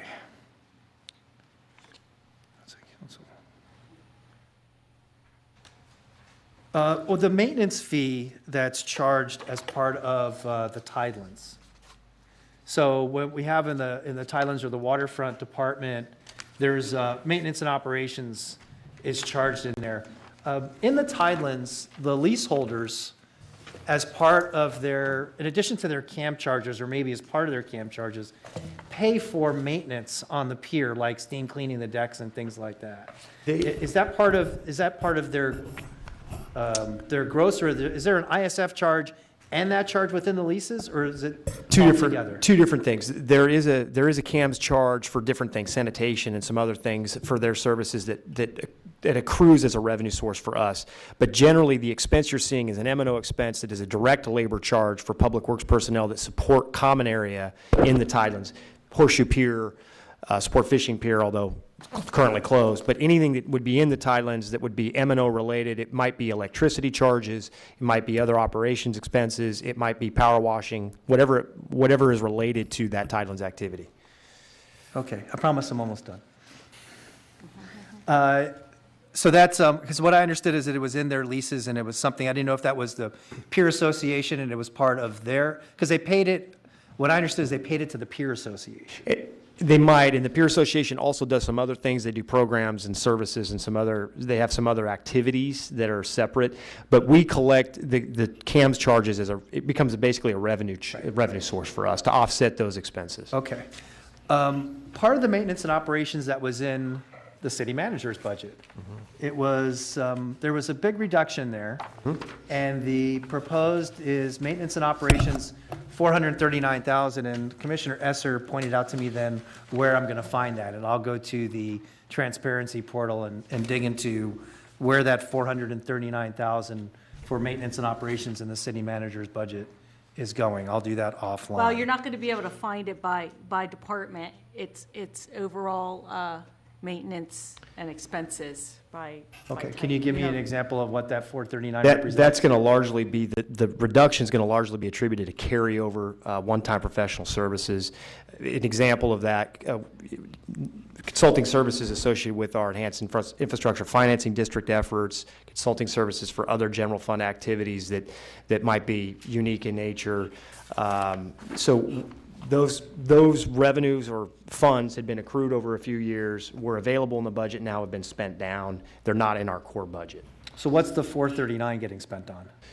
That's going to be our state and federal lobbyists, as an example. We have a consultant that supports us for various wireless technology review. Okay. We have other standardized contracts that are really global, citywide issues. Contract service. Yes. Contract services, supplies, memberships, our membership in the League of California Cities, the COG, SCAG.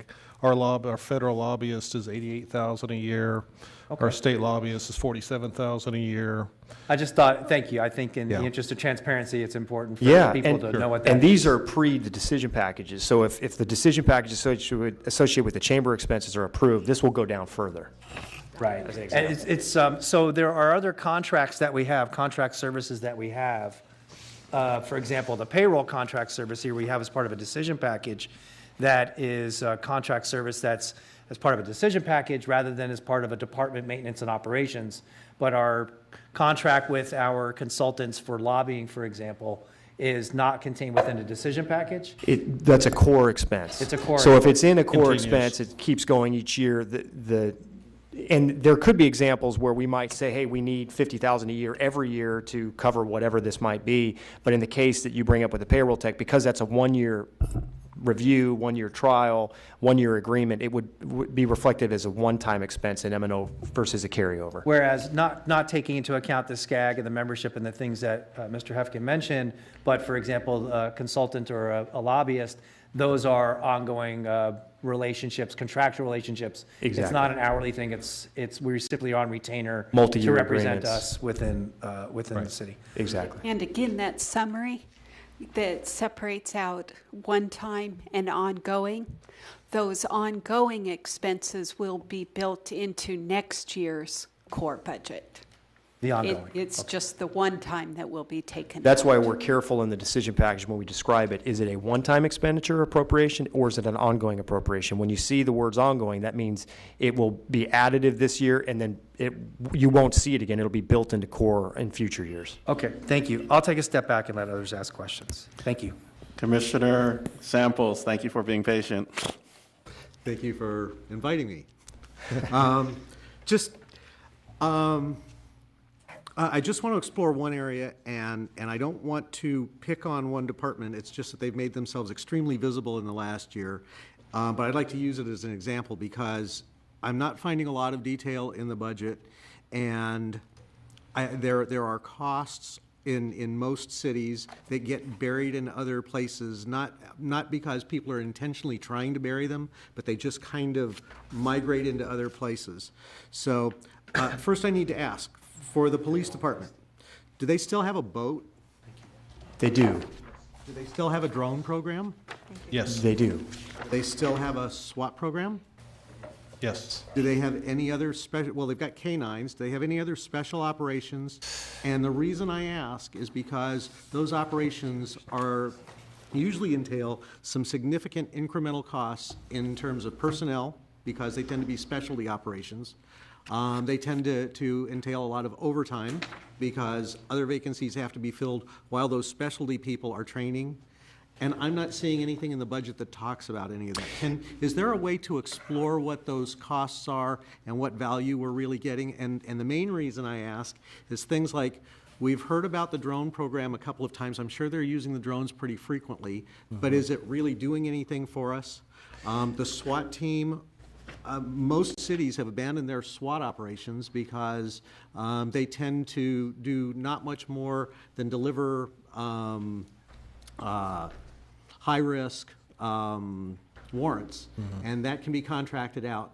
I think there are some areas, and like I said, I'm not trying to pick on the police department. They've just made themselves very visible in the last year with the new Navy and the new Air Force, and I'm a little bit concerned that as we're trying to save money and we're trying to look at ongoing costs, this is creeping in the opposite direction in our most expensive department. Well, I will say that all of those units that you described are in our core budget, and have been funded and are proposed for continual funding in our core budget. So in terms of identifying the various units, our broader budget does break down by division some of the activities, but you're probably looking even more granular than that. That would take a more subsequent or a more substantive review from the chief. I do know that we have 96 sworn personnel in the department budget. We're asking that 95 of those positions be filled in this fiscal year. We're holding the one vacant. They're assigned, and they evolve and move based on the areas of need in our community. So do we have a unit dedicated solely to SWAT? No. Do we have a SWAT group that's trained and prepared to respond in SWAT-type situations? Yes. But are they doing something else as part of their day job? Yes, probably on patrol or in SIU or something else. So I think it might be helpful if you're curious. I'm sure Keith would be willing to have a chat with you and kind of break down how he deploys his personnel. But from a general standpoint, we have 96 sworn officers in the budget, like I said, 95 being filled, and that really hasn't changed much in the last few years. And some folks will say there was a time this department had 108 sworn personnel. I don't think we'll see those days again. I don't think we can afford that, but we are well below what I understand our department's peak was historically. Well, I guess two pieces in my response to you. First of all, the last time I was here, you confirmed the fact that there's no incentive for a department head to reduce their budget. And you just said that the reason the budget for the police department is what it is because that's the budget, not that there was any incentive to reduce it.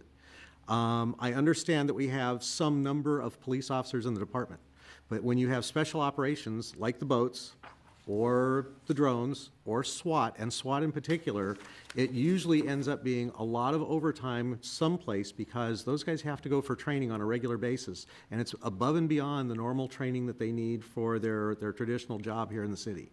So there's overtime, there are training costs, there are equipment costs, you know, on and on and on, that end up getting buried in the budget. And I'm just asking the question, do we need those services? Are they really that vital? Is there some other way to handle it? Well, and what I would say is that what happened last year as part of the budget, we had the department's heads appearing before the council and essentially answering questions like that and defending their budget, answering questions. We don't have all the department's heads here tonight, and you know, the best person really to answer the specific questions about how the resources are used in the department now would be our police chief. And you know, if that's an interest of the commission, we can bring some of the department heads into your next meeting, or you can, if it's the consensus of the commission that you want to focus on specific areas, you can include that as part of your direction and be reflected in the minutes and signal to the council, hey, we really would like you to look at these 2 or 3 things or however many things there are. And as Joe mentioned, if you will have your next meeting in June, if we can see if that timing works for the chief, and he could come down here and answer those questions very directly.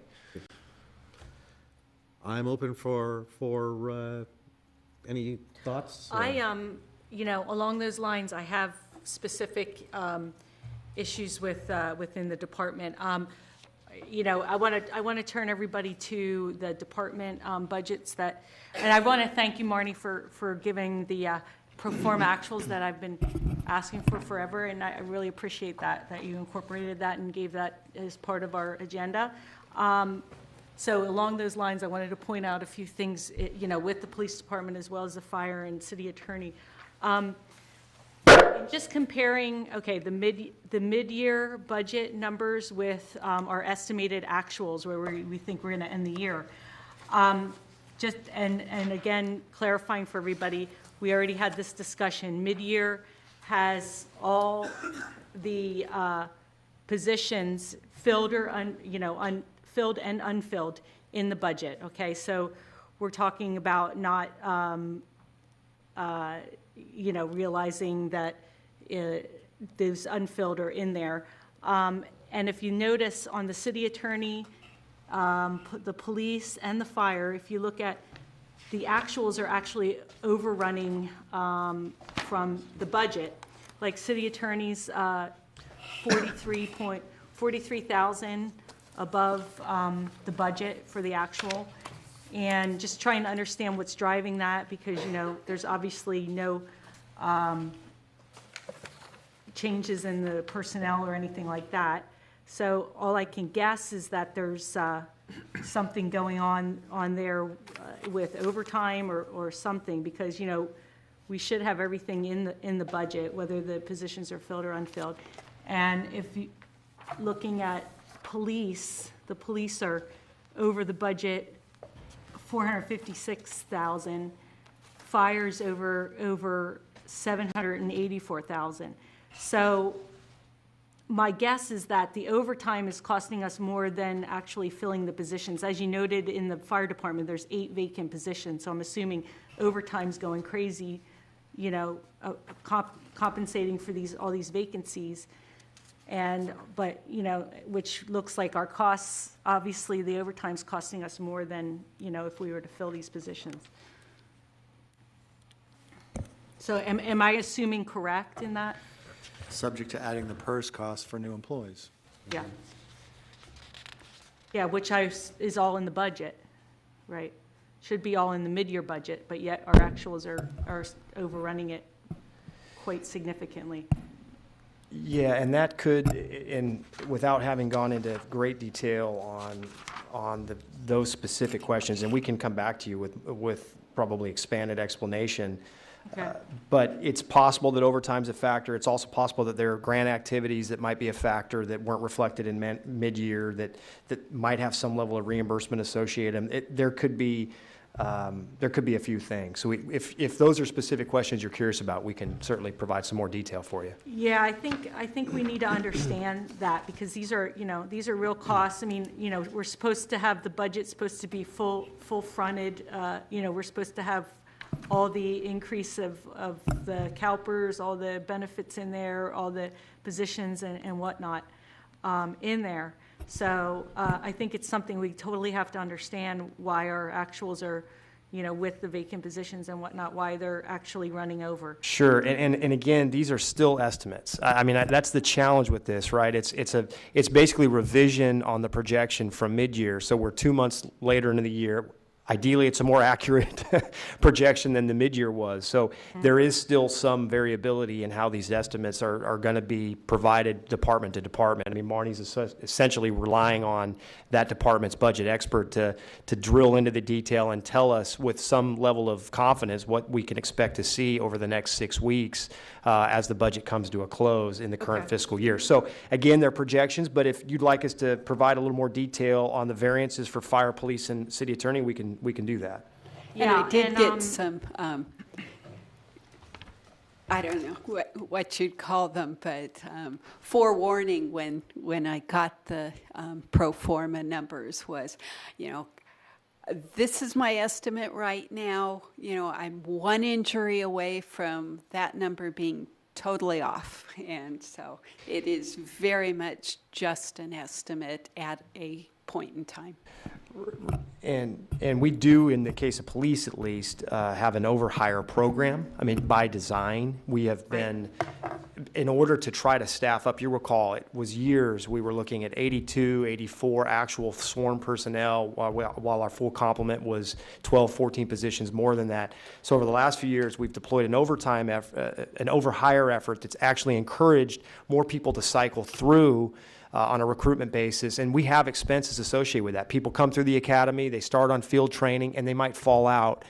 Those expenses are reflected. So with that overhire program, that may be in part what we're seeing in police. I think fire very well could be overtime related, given the fact that we do have the 6 to 8 vacancies over the course of the fiscal year. But yeah, we can get you some more information on that. Right, and to my point is what I'm trying to make is that, this budget's tight. Our expenses our revenues are flat. We've got to look at controlling these costs. And so how can we, if it is in fact overtime that's allowing us to to overrun our budget, constantly here.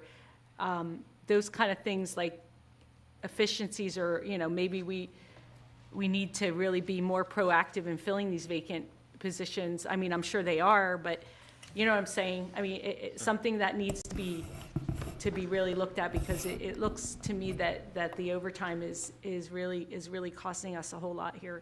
And out of fairness, I'm just thinking about this. You'll recall this was the first year, because largely we are running tight. We wanted to be as accurate as we could. We adjusted personnel down in some of these departments to reflect projected savings at the end of the fiscal year, so we didn't have to pull from reserve in order to balance. What might be helpful, at least in these three categories, is if we look at what was the adopted 17-18 year budget, because I would imagine the adopted fire budget is actually, while it might have been adjusted at mid-year downward because there was some projected savings, my guess is it's higher than the $16 million projected actual now. Same goes, I would expect for police, that the number is higher than the mid-year number, because I believe part of our mid-year balancing was anticipating some level of salary savings in various departments. So don't know if that explains the city attorney's situation, but I do believe if you look at Really lower. yeah, if you look at adopted police and fire, it might be different. Yeah, it's actually lower, so. But the Anyway. other thing is that, the police department consists of a number of different divisions. We could bring back a kind of further breakdown by division, so you can get some sense of, where the pluses and minuses are. And also, there's a variety of different funds that are included. So it's not all general fund, it's grant funds. No, I understand that, but I'm narcotic just kind of funds. looking at overall Right. costs. I understand it's Yeah, not all it's a fair general. question, and we can get you some more information. Right. Yeah.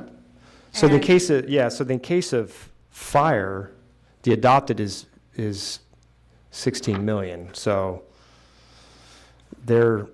that's, yeah, so, okay. Well, again, these are estimates, and we probably ought to take a look at it. Looks like they're going back to their original proposed adoption.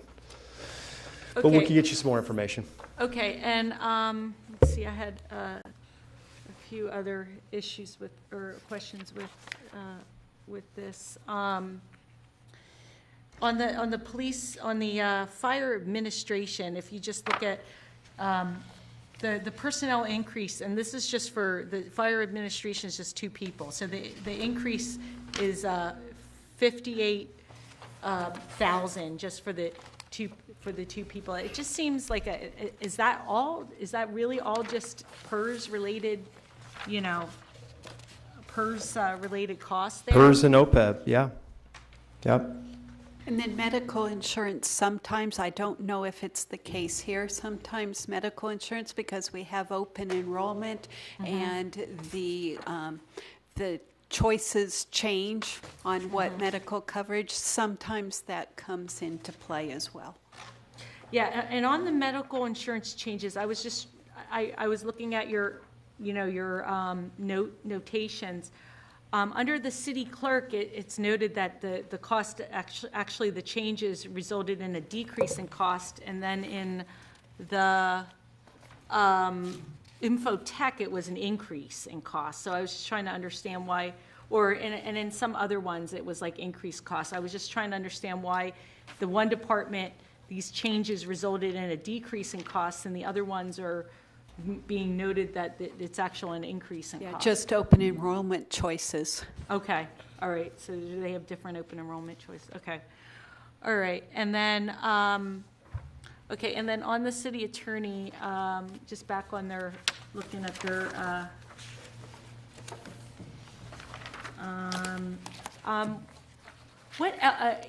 I was looking at the, under maintenance and operations expense, I pulled the detail, not by department, but detail of the type of expenses under M&O. And, the attorney fees are of course, one of the largest expenses out of that line item.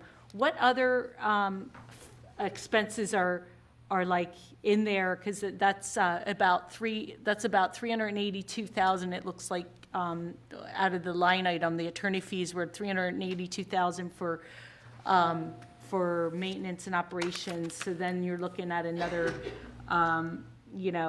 almost 400,000, another 328,000. What else is, or almost 400,000?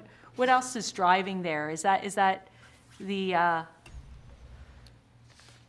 is that other, what, are they doing other outside contracting labor other than attorney fees, or what else is in that? Without seeing that document, it's hard for me to say, but I do know that most of their M&O budget is in the form of contract services. But we can look at that.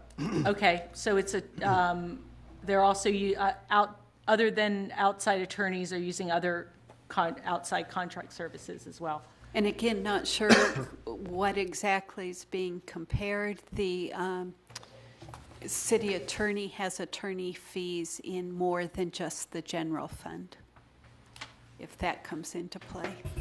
So Right. if you ran that report general fund only, you might Oh, be okay. missing some of the expenses There's to other other attorney funds. fees on top of this 380, okay. The 382 that's in the M&O and the general fund is what you're saying? Okay. Yeah, this is a full roll-up for the department here, all funds. Right, I understand. Okay. So in reality, the outside attorney fees could be like, do we have any way of seeing the full measure of how much we're spending on outside attorney fees? Well, it's, sure. I mean, we'd probably have to do some mining of data, Yeah. for a full year, but Right. the warrants are out there. I mean, but they're primarily in a handful of categories. The internal service fund, as we said, workers' compensation litigation expenses. There's going to be general liability litigation expenses. There's going to be general liability in ISF pre-litigation, sort of litigation prevention expenses. And then you're going to have your general counsel for, assistance in writing municipal code updates, policies, procedures, et cetera. So you have to sort of aggregate all that to get a full handle on external professional cost. And unfortunately, as was mentioned earlier, the workers' compensation side of that's going to be a little difficult to track given the nature of Okay. some of it being proprietary. On the attorney's fees, we have reimbursement agreements with certain folks that we're working with. We do. How is that reflected in this, in that M&O? Are the reimbursements we're receiving reflected in there, or are they accounted for, journaled somewhere else? You might, as an example, reflect some of the change. The mid-year number might see a one-time increase that might reflect that reimbursement agreement and might drop off on a core budget basis, but that might be where you see it. Sometimes it's a project-based expense. It depends on the case. So, Okay. All right, and then, okay,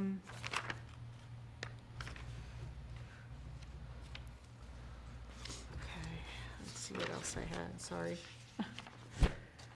I think, so in general, how can we facilitate, these questions? 'Cause I don't want to take up, everyone's, I just wanted to kind of point out those issues, and I was just looking at, in with comparing the actual costs with like the budget, it just seems that we have, as you said, there is some vacant positions. It looks like there's probably vacant positions, and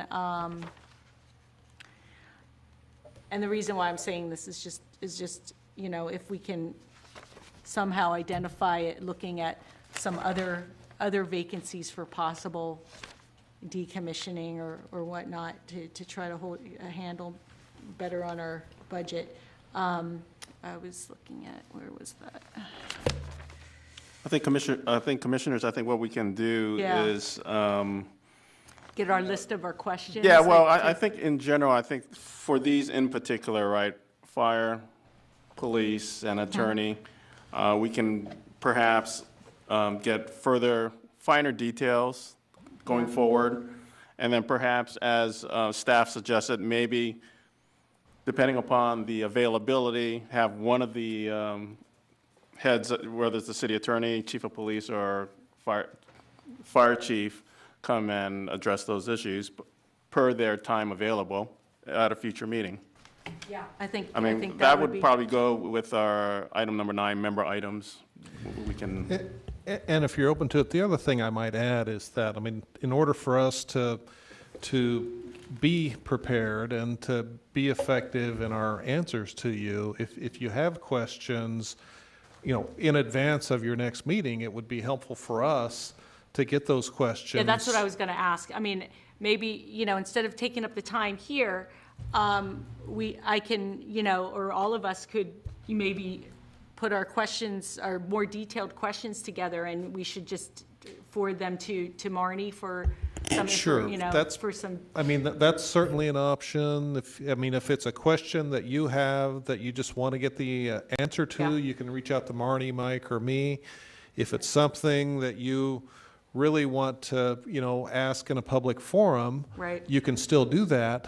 At the but- next meeting, right? At the next Right, meeting, exactly. but, I mean, my request would be, you know, in order for this not to be a game of gotcha, which I Yeah. don't feel like No, it no, is, no. but, I mean, we want to be able to answer your questions and make Yeah, I good mean, use of that's your been a time. struggle with this commission for, you know, for the whole time I've been on here, is like how, you know, I mean, I know we can only, you know, ask questions and talk with each other Sure, in this in a public meeting, right. forum, you know, so it's very limited for us to get our, you know, my comments and things in front of these guys, you know, but yet I don't want to take up everyone's time in asking all these detailed questions. So, you know, yeah, I mean, I think that would be helpful if we could, you know, direct these more detailed questions to Marnie. We can maybe, hopefully, I mean, I don't want to inundate her with, you know, with work and trying to get those, but it would be great if we could have some kind of,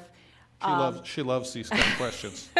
some kind of, you know, information for, you know, for the next meeting and such, because I understand, I mean, I'm not sure what we're supposed to be doing, because I see on the budget response requests that the council is asking for our recommendations. So I'm assuming that at the end of this meeting, since that's supposed to be like in their hands before our next meeting, we should probably, I would assume we've got to end this meeting with coming up with a few recommendations for them. Am I correct? Well, I think we have recommendations, and then we still have a lot of questions, so Right, there's I know, and got to that's the balance issue the that two. I- Ask an order of operation, so just timing-wise as well, our next meeting is devoted to the budget as well. So- Right. So what are we what is our goal to accomplish tonight, and what rolls over to the next meeting? And what if we don't do it tonight, is not going to get done? Yeah, I was just going to suggest, here's the calendar. So we've strategically placed your next meeting in advance of budget adoption with this in mind. The purpose for the two-step approach, this is the first time the commission's had the opportunity to talk about the budget at two meetings and have it in as far advance notice as you've had. The goal is for you to flush out questions tonight, help us formulate some responses for you, whether it's a future one-on-one meeting, if you want to really do a deep dive, or if you want to have the more full group discussion at the next meeting and go through them, we can. But I think at the end, the outcome of your June 14th meeting should be a letter, much like you helped craft when we submitted it as part of the input process through mid-year. So you're really trying to prepare a letter, and I think we all kind of worked through that, and you helped, we sort of wordsmithed it here at the dais, that would ultimately be transmitted. So while the minutes from the June 14th meeting would be a bit of a rush to get to council for the 19th, the minutes from this meeting will be available, and then your letter of recommendations, I think we want to craft on the 14th. And in the same way, there's a need for this commission to receive and file this proposed budget. Does that have to take place tonight, or does that take place on June 14th? Well, Which is I mean, later. receive and file is a ministerial act. You're just accepting the materials that are presented to you. It's the proposed budget. You're not adopting the budget. Endorsing No, I it. understand. You're not endorsing it. But we received and filed our calendar at one point, and then found out it was completely wrong, and it was going to take something, active legislation to get it changed.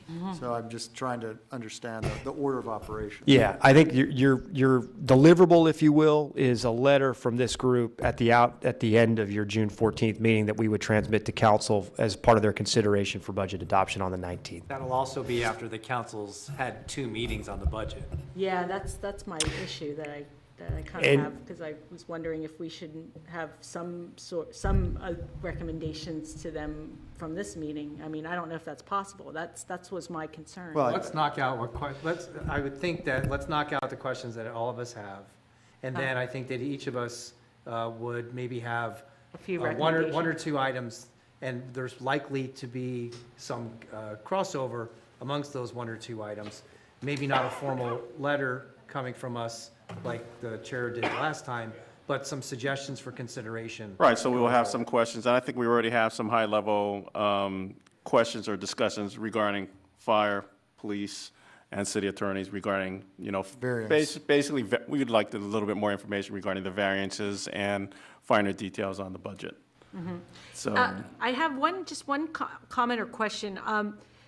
It would, have we ever given or received the council or this commission or anything like a top-level 5-year forecast on revenue, on where, if we take where we are now based on our current development plans, like where, because it's kind of like we're, when we're reviewing these budgets and looking at these costs, it would be nice to kind of see where we are heading, a few years out into the revenues. Yeah, we used to do, as a budget response report, a 3- and 5-year forecast, kind of best case, probable case, worst case scenario for expenses and revenues. We got away from that a little bit in the sort of immediate recession and post-recessionary world because, things were so cataclysmic. But, that could be a suggestion you could make. It candidly might be a difficult deliverable for council for this budget cycle. Just thinking for the future. But for the right? future, certainly. I think that would really help us in, on top-level revenue and expenses to really understand, when we're reviewing each year, where we're going to be heading into the future.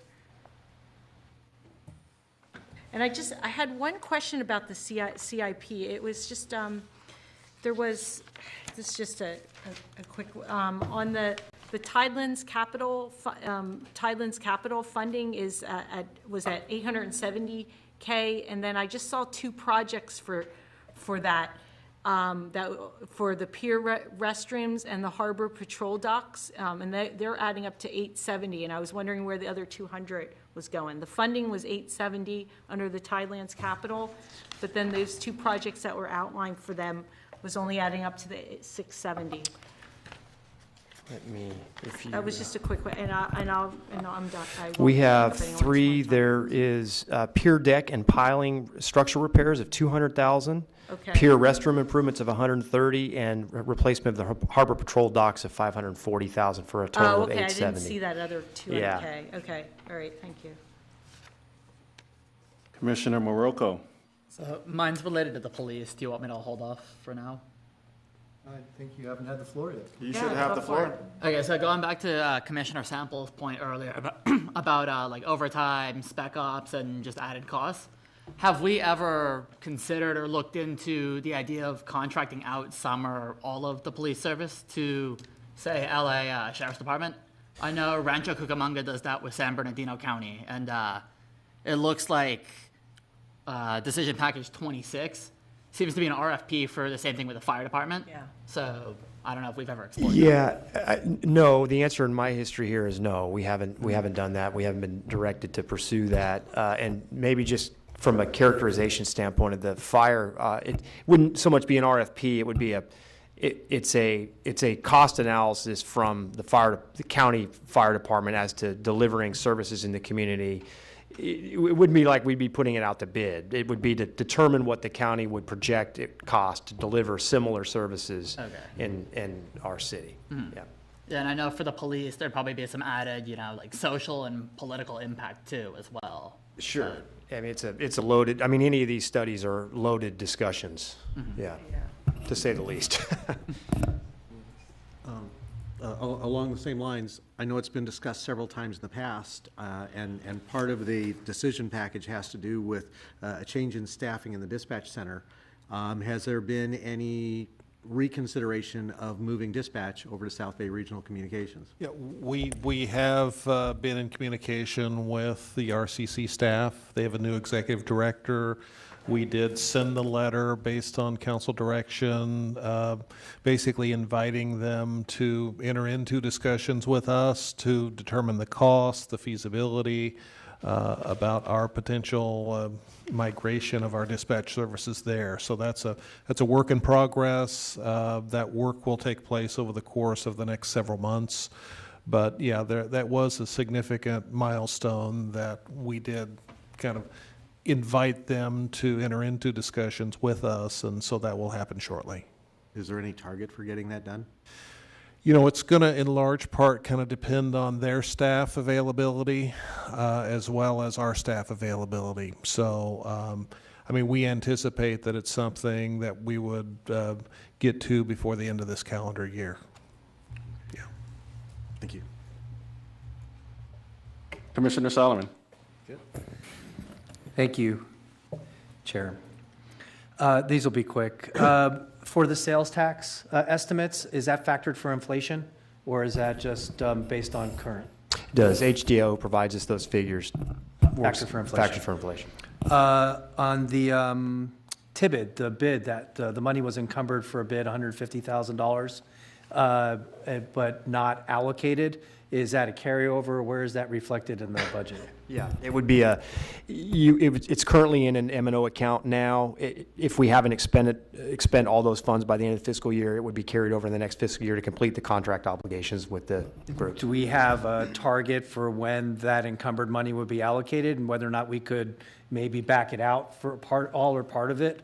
I wouldn't say all of it, but part of it, because we contracted it out. I think their work is going to, and in fact, I don't believe the consulting services contract spending all of that $150,000 for one. 50,000. Yeah, it was 50,000. So the resources that are there would be part of our year-end carryover conversations, whether or not they'd be carried further. I mean, if we needed them Probably to balance. adjusted in mid-year if it wasn't allocated and it was still there, maybe adjusted in. Actually, year-end, I think you'd make that decision. The council would make that decision at year-end. Okay, Which would so be November. That might be one of the things that we would recommend to visit. Say if this is encumbered but not allocated by X date, a portion of it could be allocated in a different way. Right. Okay. The parking meter revenue, is that a net number, less our charges, or is that gross? It's a gross number, and then, then there are expenses associated with that collection. Before I forget to say this, I think I'll speak for everybody here. We never want to come up with a gotcha question. That's never our intention, or never my intention. I think it's never anybody's intention. Good. Last year, I saw an item in there for increasing the parking fees in the waterfront and the surface lot. Is that something that was talked about last year and it didn't end up getting done, or is this an increase on top of that? I believe this will address that. I think the recommendations in this year's budget or decision package would address consistency across the waterfront. Okay. And I will confirm that with our waterfront director, but I believe that's the case. The treasurer's budget is something that we talked about one time before, where in 2015 it was $150,000, and then the M&O was, and now it's going to be projected at $410,000, and the maintenance and ops is $60,000. Was $60,000, now maintenance and ops is $155,000. So I recognize from a personnel standpoint why that number would change, but why would the maintenance and ops triple? From 2015, where it was $60,900, to projected 18-19, where it's $155,000. The biggest change in that line has been the internal audit. Meaning the contract for the internal audit? Contract for the internal audit. It was a decision package. I can't remember which year. It wasn't 17-18, so maybe 16-17. Okay. And then at mid-year 17-18, instead of, because it, as it turns out, that internal audit affects more departments than just the treasurer. It's been split among a few departments. Is that the Moss Adams report?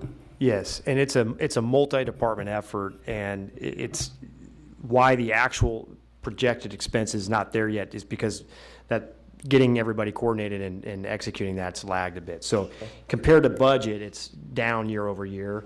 But Understood. actual I expense is recognize why the delayed. personnel would have changed and why that would be, but not the maintenance and ops. When do we expect to see that report?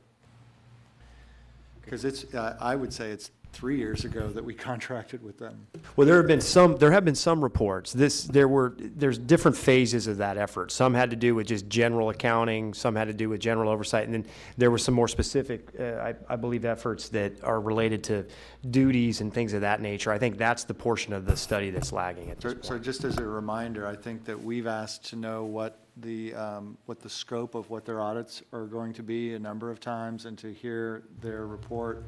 And I don't think we've ever seen the areas that they have chosen for an internal audit, or they've been directed to do the internal audit, or the audit reports themselves. So I think that's something we'd be interested in seeing, at least not in great detail, but at some level.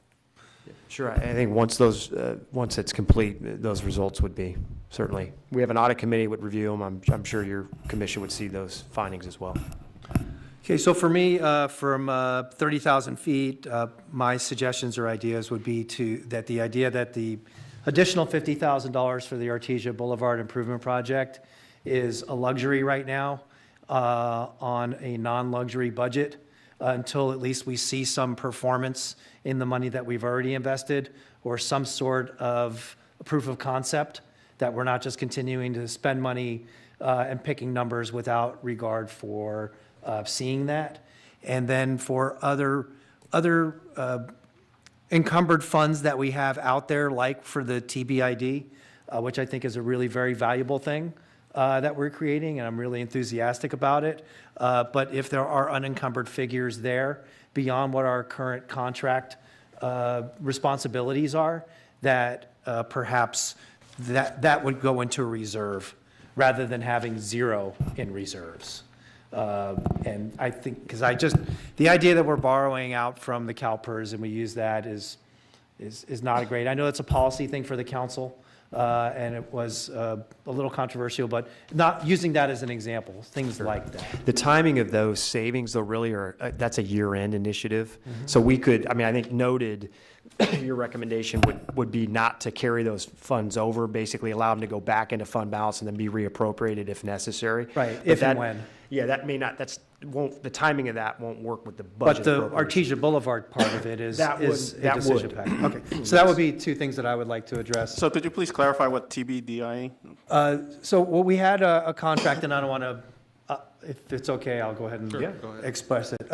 We had a contract with the Visitors Bureau where they received a portion of the transit occupancy tax each Right, year right. for marketing the city. In lieu of that, the city council decided to not continue that practice, but to go create a tourism business improvement district. That's going to be comprised of the hoteliers and some other folks. And we have a consultant that's working on creating that tourism business improvement district to market the city. $150,000 was allocated, is that right, Joe? Correct. Mike? $150,000 was allocated for the creation of that group. And a consultant was hired at a cost of $50,000. Maybe a little more than Maybe that. a little bit more, around $50,000 then, to go forward and put together the logistics of creating that group. And I'm sure that there's a report that's coming. Yeah, it's coming down the along line. quite well. I think we're going to see that in the next couple of months. But that's the nuts and bolts of it. And that's the 50K increase in under 44.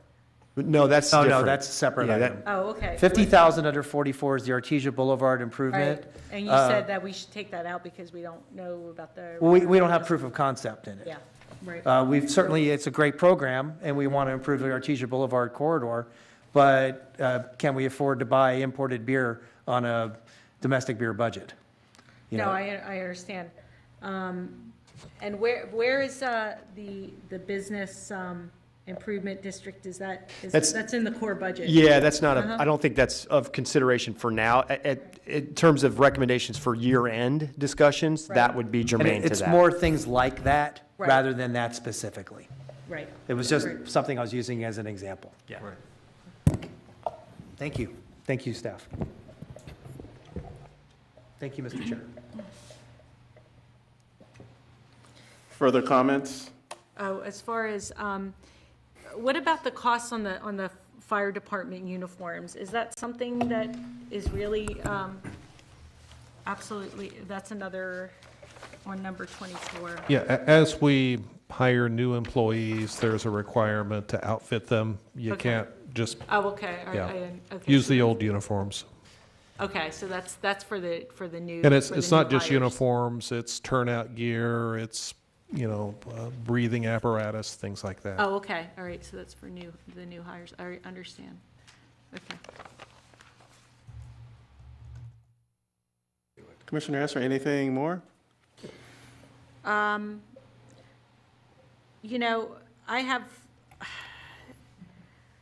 have recommendations but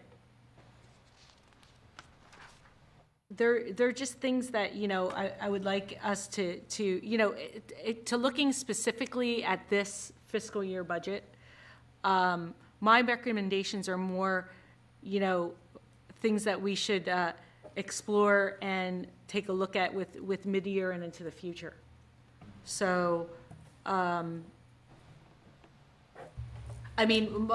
only comment about this year budget is, and I'm just looking top of the line, I just have an issue with us constantly having a deficit. I mean, if our revenue is only increasing 1.9 million, I really think we need to hold the budget to that increase, and our budget's going up 2.2 million. So that I feel that should be kind of a practice that we look at, like Commissioner Solomon was saying, that we have to not always be filling the void with the CalPERS reserve and things. I think we need to, if I were to come up with a recommendation, that would be my recommendation, that we somehow look into this core budget and find a savings of 300,000 in there Okay. to match the revenue increase.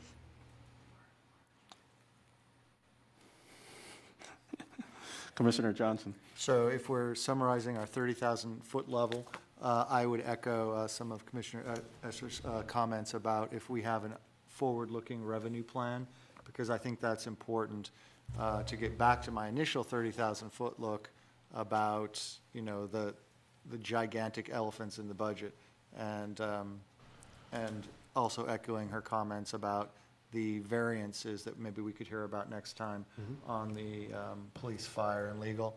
And then to drill down a little bit of a counterpoint is that, judging by appearances, I don't know that we're doing enough on the Artesia corridor, and I hate to see that area deteriorate further. I patronize a lot of businesses on that strip, and, I think it's got to be tough for them. I see, there's some community efforts going on there from time to time. The local businesses are having events and things. So in the numbers we're talking about, I don't have an objection to the $50,000. And when I say what, personally speaking, I would like to see more emphasis on, can we please make the thing look better? I think, if I don't want to say something as tacky as if you build it, they will come, but, we can't have that just dirt median. It's not looking like Redondo Beach to me, so.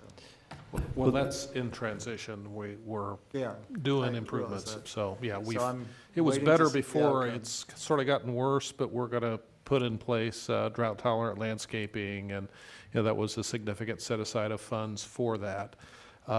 Just one thing on the subject of the storefront program. We do have a working group that was appointed to look at recommendations for Artesia. They've had a number of meetings. One of the meetings focused on the storefront improvement program. They had great interest in that program. So the one group that has kind of looked specifically at Artesia, sees great promise in the storefront improvement program. So if that's, just a different perspective that you might want to consider. And I think, that's very important, because I can't believe some of these small businesses wouldn't want to make a small investment to, as part of that, to improve the general appearance of the storefronts on the street. Yeah, and that's the goal of all the efforts, whether it's the landscape project, streetscape improvement project, the right-of-way that was referenced earlier, the improvements north and south of Artesia, and the storefront improvements. We're just trying to kickstart the beautification process up there to hopefully energize the corridor. A tiny bit of paint, a tiny bit of fixing up of dilapidated signs would make it look like it's not, on the verge of being a deserted strip. Well, they spent the $100,000 from last year, and then there's $500,000 that's going into the right-of-way along the bike path. And there's a $200,000 study for how to improve the Artesia corridor. So if we're gonna spend $200,000 on studying how to improve the corridor, maybe we wait for that report to come back, tell us how to improve it, instead of guessing how to improve it, is my theory. Point taken, and always difficult to measure ROI on something Right. like that. And just out of fairness, it's 800K on the SCE right away, not Oh, 500. it's 800,000, okay. Am I right about the study? Was that $200,000? The targeted revitalization study, it was in that ballpark, yeah. So what, if that report, I could see, it's a fair point. It's very hard to measure ROI on that, and I appreciate that. What I'm suggesting is the idea that if we're gonna spend a lot of money on a consultant to tell us what to do there, why are we spending money without knowing what to do there? Yeah, I mean, I think it's a fair point. I mean, you could say, look, wait for the plan. Maybe your motion is delay that investment to hear what the targeted revitalization says. $50,000 towards a consultant's recommendation. Right. And I think the other side of that would be that study is going to be more about land use and, broader issues. It may not be just storefront beautification, but no, I think it's a fair point. Should we wait and see? I think to add to what Mike's saying, the study is really looking more long-term, looking how, the land uses that are out there, the mixes, the uses. The storefront program is like, what can we do right now? Sort of like a more immediate type initiative, so. Seems very duplicative then, because that's what we're doing on the GPAC. Well, It will be you all rolled be in as involved. part of the Yeah. GPAC process. Yeah, that's going to flow through the GPAC. Yeah, you rely upon experts to give you their input, and you spend the money on what they recommend. If that's not part of it, how to improve. So if the idea is for the study is to simply for planning and what's going to go in the commercial corridor, whether it's going to be high-density residential, mixed-use commercial, whether it's going to be parks or inserts for parking, or whatever it's going to be, then maybe the money is best spent in accomplishing those goals, if that's what it takes to improve the area. Could be, and I think the issue is a matter of immediacy. It's going to take a while for that plan to unfold, get approved, get through GPAC. This is, something to do now. Yeah, I think I'm not trying to take $50,000 away from our team. Right. No, I understand. I'm just trying to say, I want to spend money Yeah. smart. Right. I want to work smarter, not harder. Right. That's a fair point. Isn't part of that $50,000 to kind of spruce up Artesia so it doesn't look like a ghetto right now? I mean, it's things like planters and lights No. in the planters and trees and things. That's not part of any of that $50,000. It's a matching program for storefront and signage improvements. So Okay. it's basically So that's- allocating some city monies to incentivize private property owners and businesses to improve their own property. So if you had, So if you that's had a separate from the actual landscaping and the other work? Yes, That's that's separate. that's a CIP project that we're executing as a city. had Mel's Blockbuster Video sign. I'd come and get my 50 And now grand from you. Blockbuster Video, no one rents videos anymore, and you want to make it Mel's Audio Emporium, you could request this money and change your sign. As an example, or if you're going to do a major painting improvement or replace your storefront windows or canopy, I mean, Some of the real estate offices did that. they have, yeah, or are about to. And again, counterpoint, I couldn't be more in favor of a fresh coat of paint and fixing up dilapidated signs to 100%. brighten up the street a little bit. 100%. So, way down from the 30,000-foot level, I've got to ask, on the Community Financing Authority, what is the Kincaid's pass-through? It's a lease back arrangement. So we helped loan and construct that building. They pay it back through a lease process, and it's CFA's in part of it. And how long How far out does that go? Because they've been there a long time. Yeah, I'd have to go and look at the term. It's a few years still, but, I mean, they've been there more than 10 years, right? So, yeah, they've been there probably 15 or more, yeah. Yeah, we can get you, I mean, we can ask our waterfront director to help provide that information later. They have a separate contract. Yeah. okay. Thank you, and I want to thank everybody for all these presentations. For the pugilism. Oh, we have some people Yeah, so probably want to speak. before that, before we do any of that, I know, thank you for the honest, for being patient.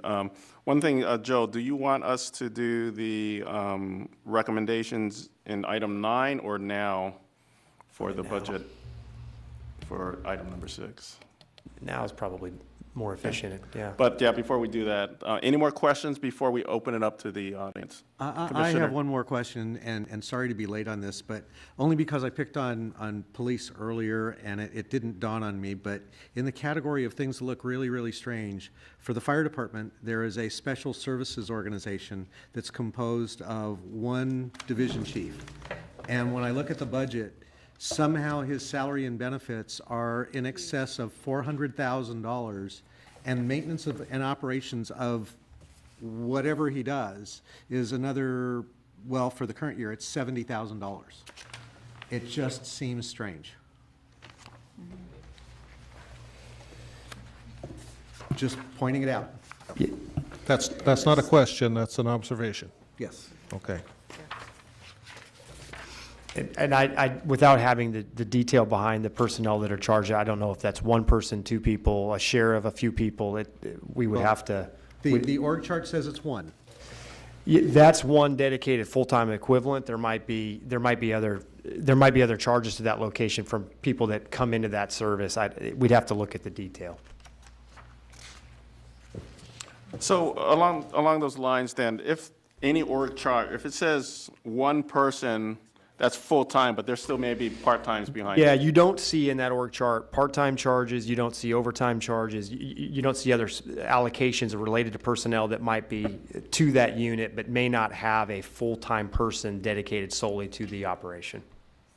So, I mean, that really gets into the, part-time charges and the like are a single line item, they start to get into the weeds. So given that statement, Mike, then wouldn't it be, I wouldn't say safe to say, but let's say high level, one department has 10 full-time, there may be 5 to 7 part-time, possibly?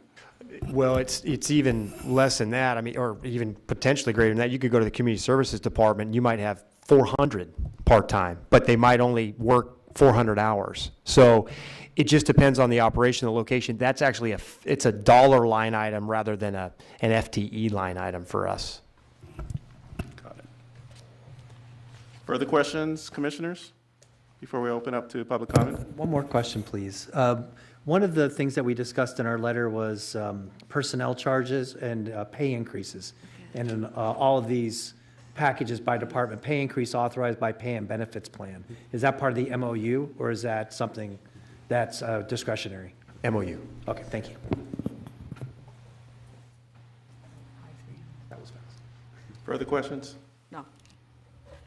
At this time, I'd like to open up the questions to the audience. Any questions from the audience? Okay, we've got got 2, and we have 3 minutes. Rebecca James.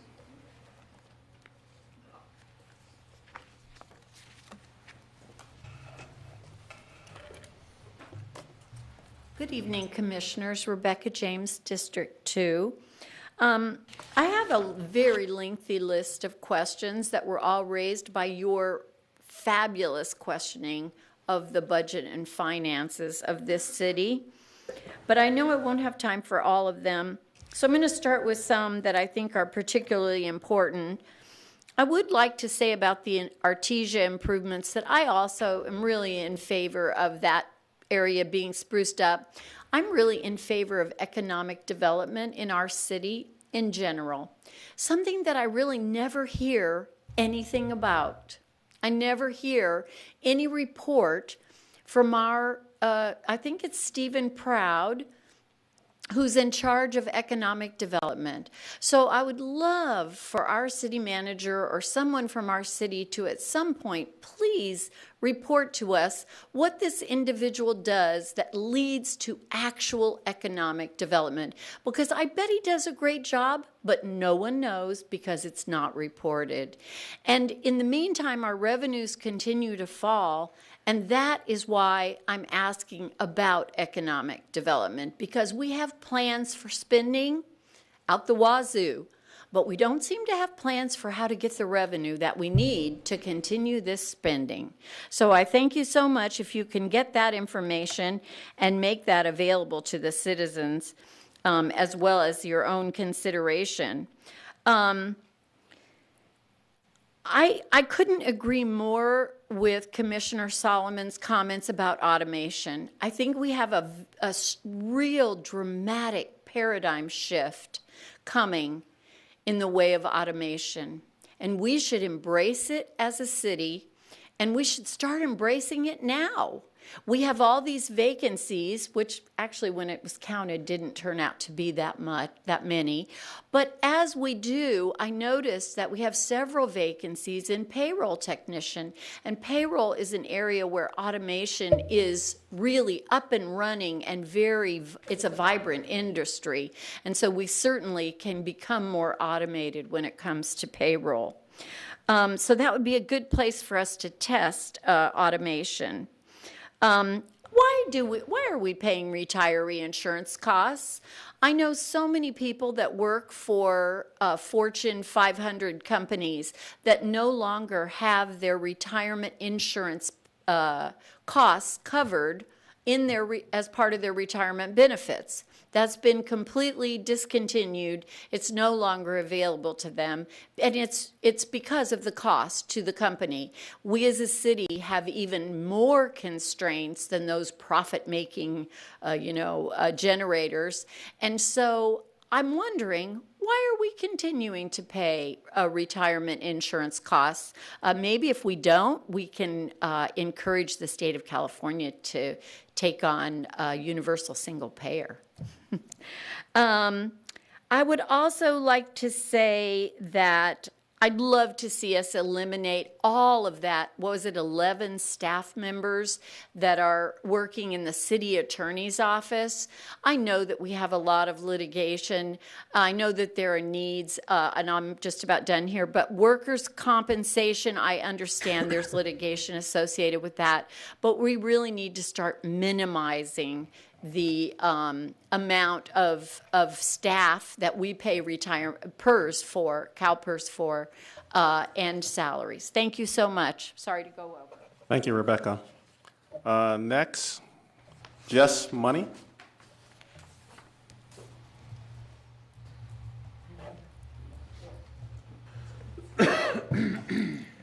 Just Money District 3. I'm going to start with the overarching thing here, which is CalPERS. If you're not putting away the absolute maximum amount of money that you can for CalPERS, you're nuts. CalPERS is in the midst of a huge crisis. Their chief financial officer just left the company last week, or left the organization, after it was exposed a lot of resume fraud. The chief investment officer has announced he's leaving at the end of the year, but I don't think he's going to make it through the summer. Meantime, their return on investment last year from their private equity investments, which paid over $1 billion in fees, was less than they would have earned if they'd have simply invested the money in a Vanguard fund. Now, between 2012 and 2017, the number of California former employees in CalPERS alone collecting six-figure pensions went from 12,000 to 23,000.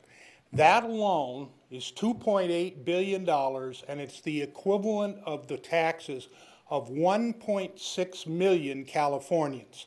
When you add in CalSTRS, the LAPD, the UC system, 53,000 people are collecting six-figure pensions from CalPERS. Now, here, the city attorney You're telling me we have 11 employees and we have to hire outside counsel to help draft ordinances? Are you kidding me? This is insane. We don't need that many employees. We could have a whole lot less litigation if Joe Hefkin would stop conspiring with developers in the Chamber of Commerce to thwart the desires expressed by the voters at the polls.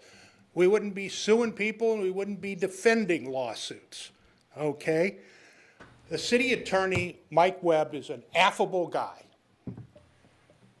but he's not a litigator. He's a paper shuffler. It's obvious that he's hired plenty of staff to do the actual work, and he gets paid a huge amount of money. This has got to stop. A recommendation has to be given to the council that prior to the next election for that office, that salary be reduced substantially and the staff costs reduced substantially. Staff positions. 11 people? Geez. Angel Law beats us like stepchildren in court every time we go down there, and they got 4 people in the office. As far as cops and fire, LA County sheriffs would be a horrible idea. The last sheriff is awaiting sentencing to go off to jail for violating federal laws. The sheriff's department's got plenty of problems. We'll keep the PD, but we should definitely go to LA County Fire and cut the head off all this bloated bureaucracy here. While we're at it, another recommendation, get rid of that cockamamie residential inspection program that was used to justify 2 superfluous employees in the fire department. Maybe the guy you're talking about that's costing us $500K a year can actually go out and do some work, all right? Mr. Money, you've gone over 3 minutes. It's Pardon? almost 4 minutes. You have 3 minutes. Well, It's the over. lights didn't go on. Well, I've been measuring the time here. Well, it would be nice if the speaker knew how much time he had left. That's the purpose of the lights. Anyway, I'll give you 1 more minute. thank you. Thank you, Mr. Money. Any further public comment? Yeah. Could you state your name, and could we also do the lights, please? Yeah, my name's Rick Harbin. I'm in District 2, and I'd like to applaud Commissioner Samples for bringing up the fire department, and Mr. Bunny, of course, the same reason. The same problems with the fire department. It's costing us a ton of money. The fire chief here makes way more money than any other comparable city in the state of California, and that's ridiculous. But if you're talking about saving money, it seems like Commissioner Samples has found $400,000 we can get rid of. I also want to compliment you on questioning the police department's Air Force and their Navy.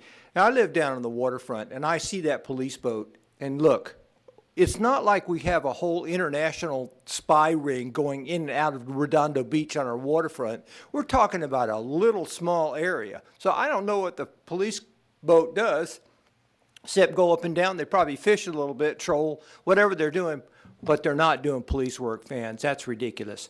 And if you really want to look and see what's going on the waterfront and you're concerned about it, the drones are much better. People see the police boat coming, they hide. Everybody knows, you know, the police boat's coming, hey, whatever we're doing, we're going to stop doing it. Use the drones.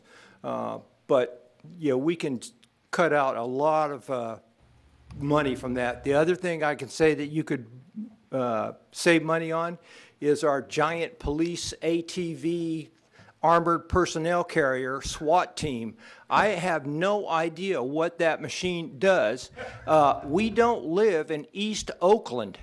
With all due respect to Oakland, we don't have SWAT attacks here, and we don't have active shooters going on Redondo Beach. That machine is ridiculous. I have never seen it on the street. I have never seen it moved out of that parking lot. So you're talking about $200,000 worth of vehicle. That is just ridiculous. And the police, you know what? They have all these fancy SUVs they're driving around in. I'd put them in Priuses. There's no high-speed chases in Redondo Beach. And if they want to do a really good job, they ought to be watching out on, come down to Catalina at 5 o'clock and watch what goes on. It's like Indianapolis 500 qualifying down there. I never see the policemen down there ever. And when I asked the chief about it, he said, well, have you called it in? My job's not to call in people speeding. Your job is to be out on the road looking for it. So I think you have a lot of places you can cut the budget, but you need to cut this budget because it's going to crush Redondo, and that's not what we need here. Thank you for those comments.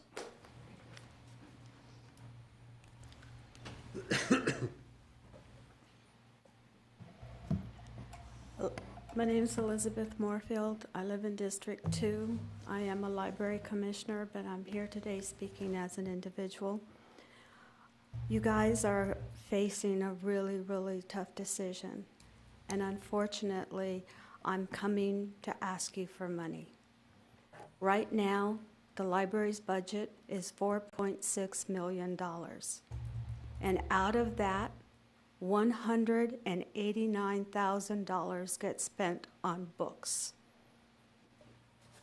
Yes, $189,000.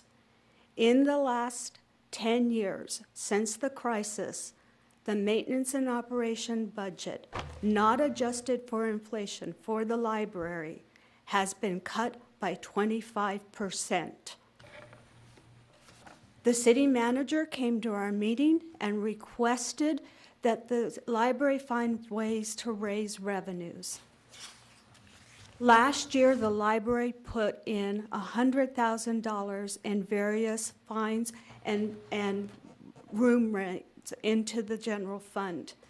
And there's a decision package to give us back $40,000 of it. Right now, we are operating with 4 less people than the crisis level. The North Branch Library has never returned to its pre-crisis level hours, opening hours. In order to get the library into a healthy condition, because what has happened is in order to keep the meeting rooms going and the different community programs going, librarian staff is working on those events and not on the collection. We need a dedicated full-time librarian for the North Branch. We need the budget returned to the pre-crisis level. $100,000 and one person will enable the library to make an incredible difference. Because think about it, that one fireman, that's bigger than the entire operating budget for the library.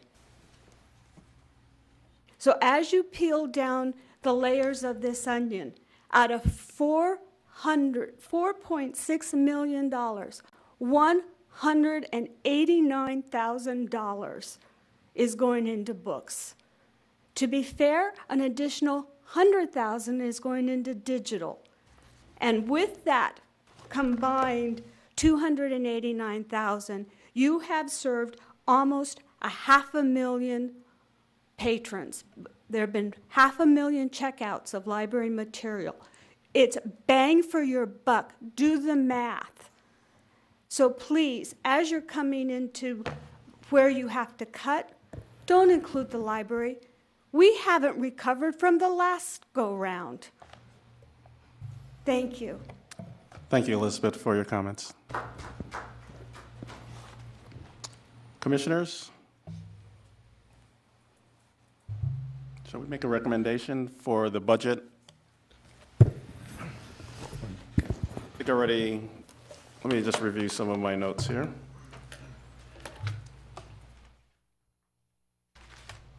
We discussed about 3 departments, fire, police, and the city attorney, perhaps getting a little bit more finer details, explanation of their budget. I'm just going high level for now. We would like to see down the road, not necessarily this year, but a future 3 to 5 year budget. We would also like a better understanding of the variances in the budgets. And then there were some comments regarding the Artesia corridor, that $50,000, Mr. Solomon.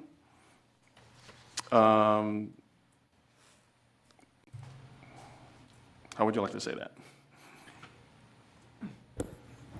I think it would be to consider whether or not that $50,000 encumbrance should be made at this time or held off Okay, right now. Not that it would be a limit, that we wouldn't spend that money and invest in our corridors, but whether or not it's wise to make that $50,000 allocation at this time. that sounds reasonable.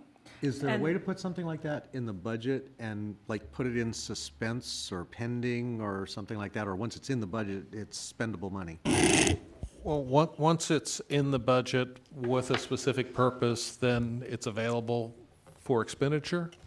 But however, the storefront improvement programs each require separate grants. I mean, there's separate follow-up action on the part of the city council. So I don't know how you would, I mean, it sounds like it would, really what you're saying is, sort of your recommendation would be to hold off on the $50,000 for now, is what it sounds like you're saying on the Yes. storefront program. Well, like suspend approvals then for at least till No, mid-year? well, or- there, I don't want to speak out of turn, but there was a $100,000 allocation. Right. The response was that that's almost all been, Yeah, that's in motion. Yeah. So what, at this point, absent any new funding, we wouldn't call for any more potential projects. We'd spend the 100 and we'd stop. yeah, Until my there's new funding. recommendation would be that we would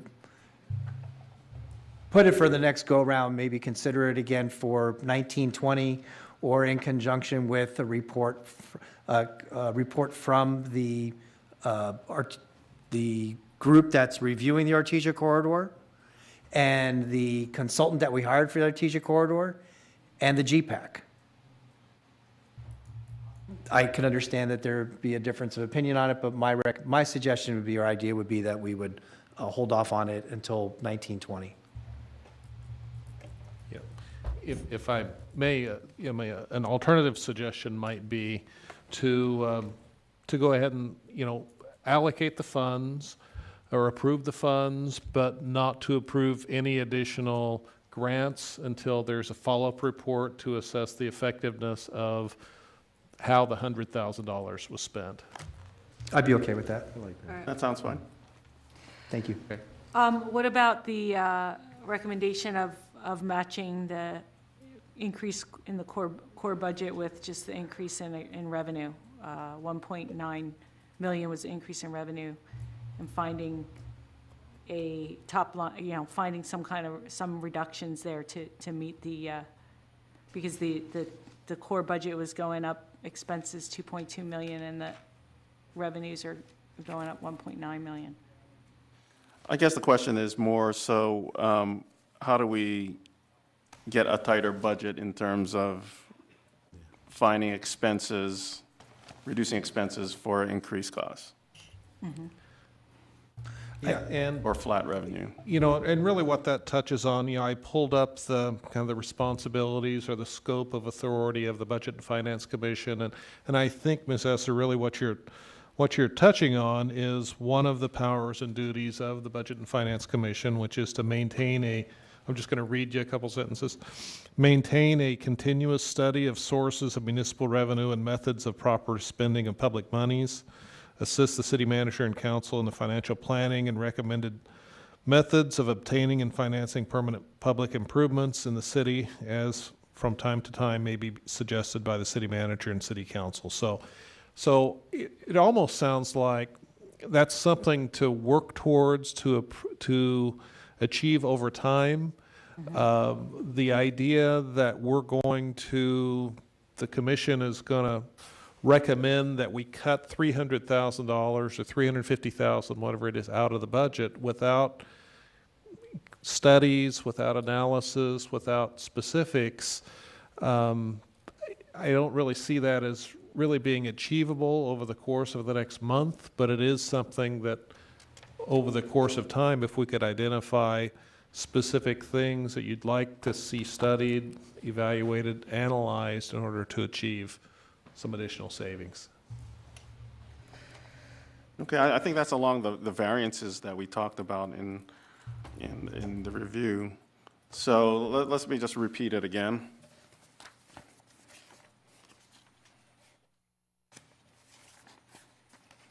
lot of notes here.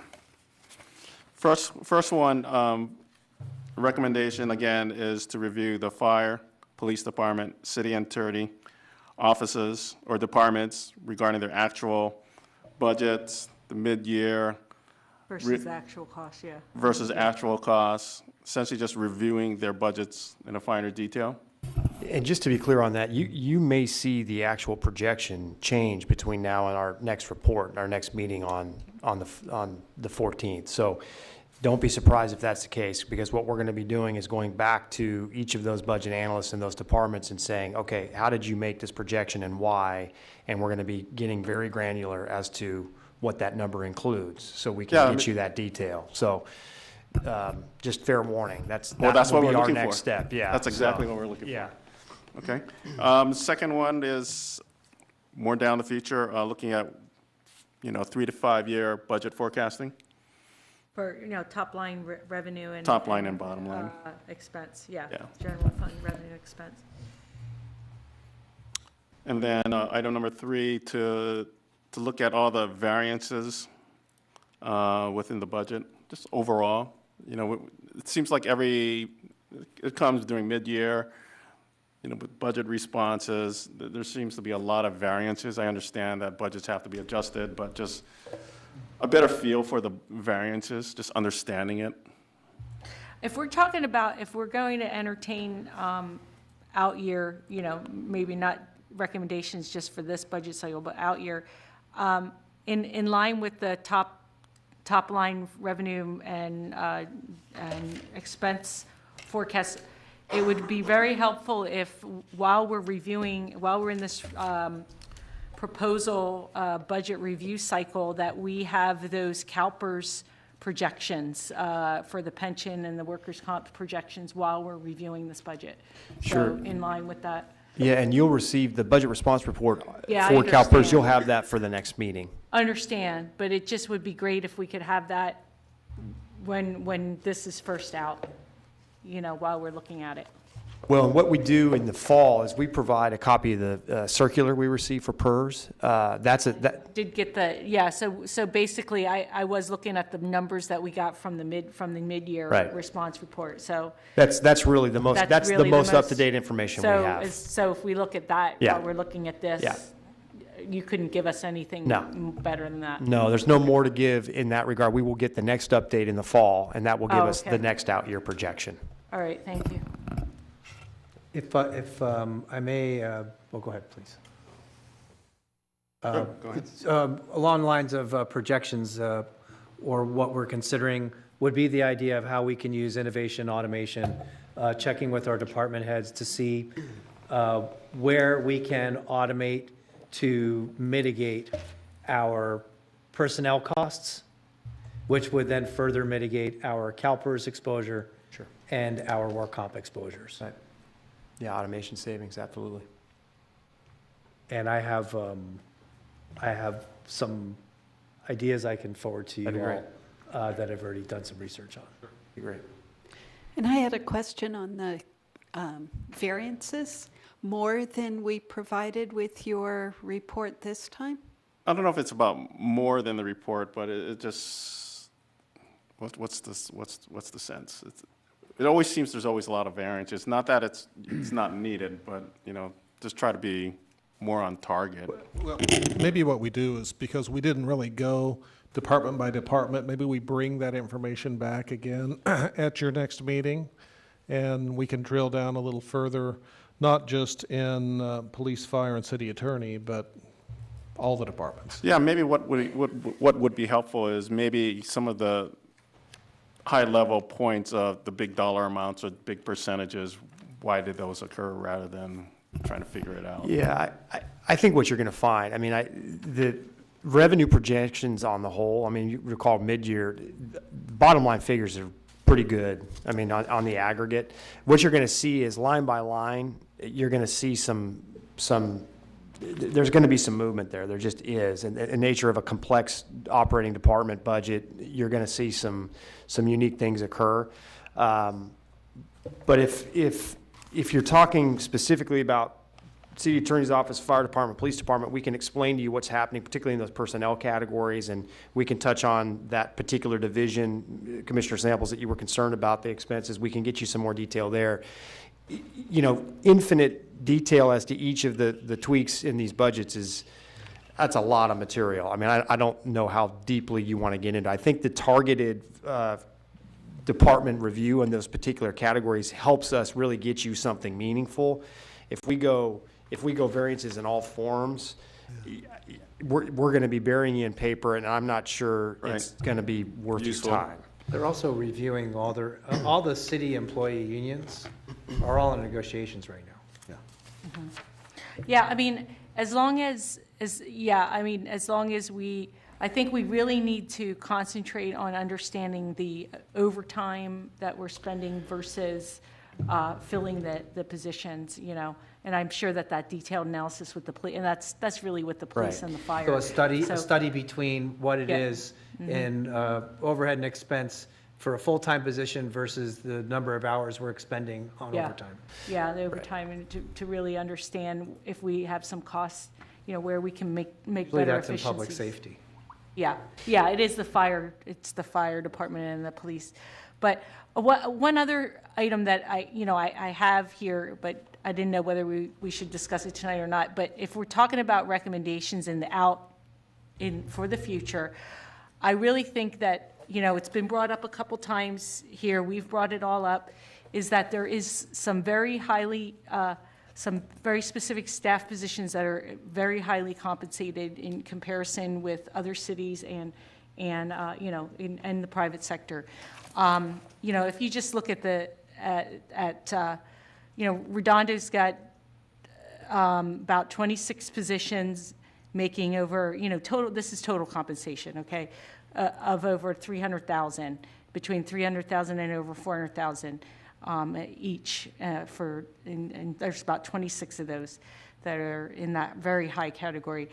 I really think that we should look at a study of these very specific high compensation positions and see if there's some salary adjustments or something that we can look at with that. I don't know, you know. Are those people who are outside of the public safety? Yes, there's public safety and there's people and there's administration. Yeah. Most of them are public safety. Yeah, half are public. Yeah, about half are. You know, you're talking about the city attorney. You're talking about, you know, I mean, the city manager, the IT director, chief of police, fire division chief, deputy harbor master, chief fire captains, assistant city attorneys. Yeah, I mean, so it's a combination. But you know, if I were to say about half of them are fire related.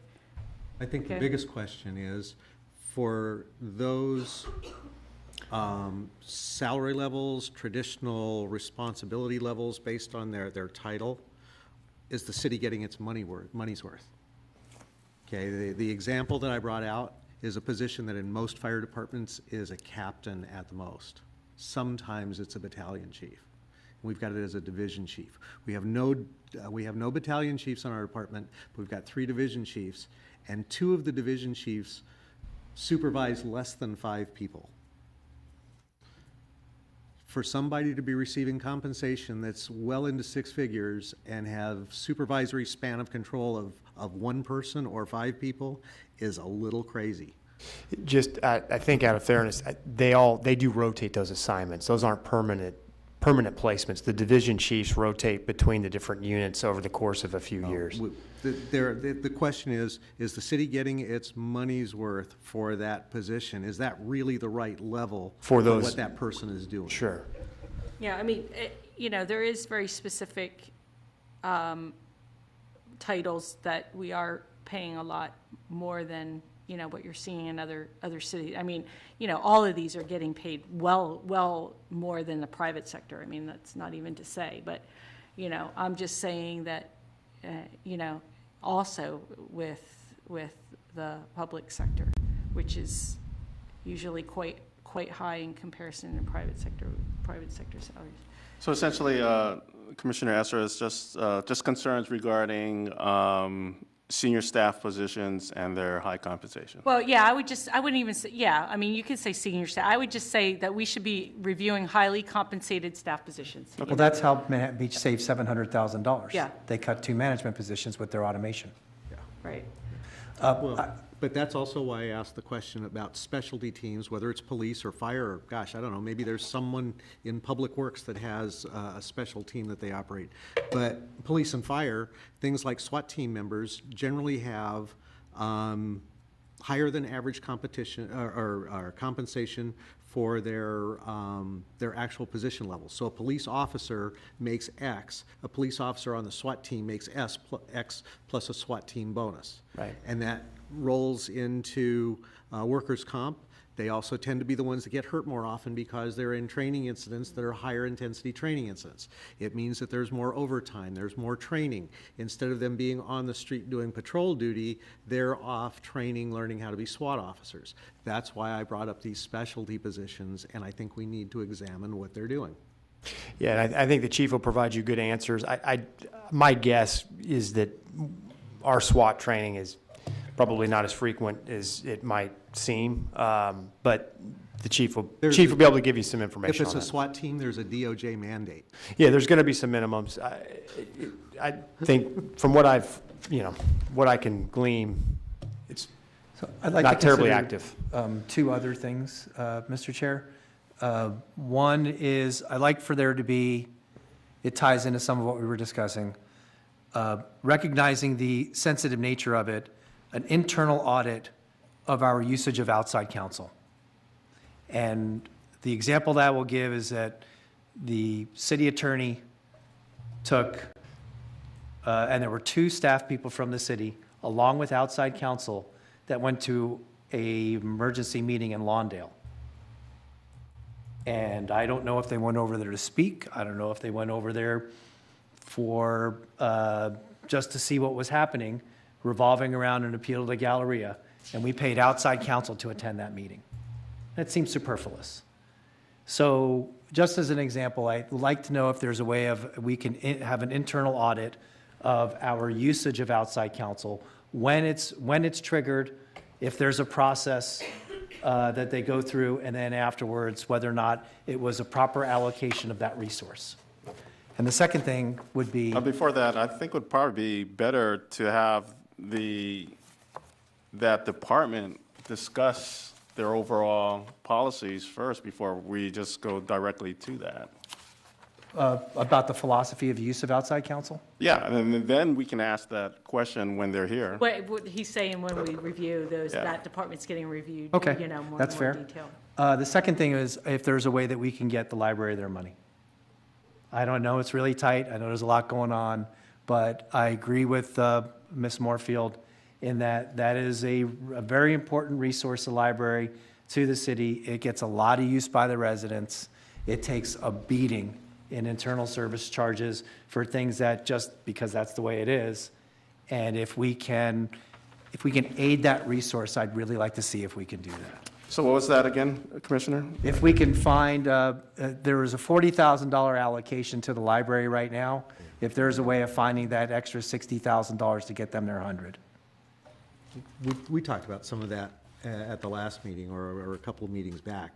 Things like their ISF fund or their charges I in the understand, ISF fund yeah. include things like paying for the parking structure that everyone else in the city uses. So. Right, I'm just saying, for right now, if there's a way to find a way in a very tight budget Yeah. to, I think it's worth what Betsy said is, Ms. Moorfield said is very well taken. It's a resource that a lot of our residents use, and it's maybe getting the cold shoulder.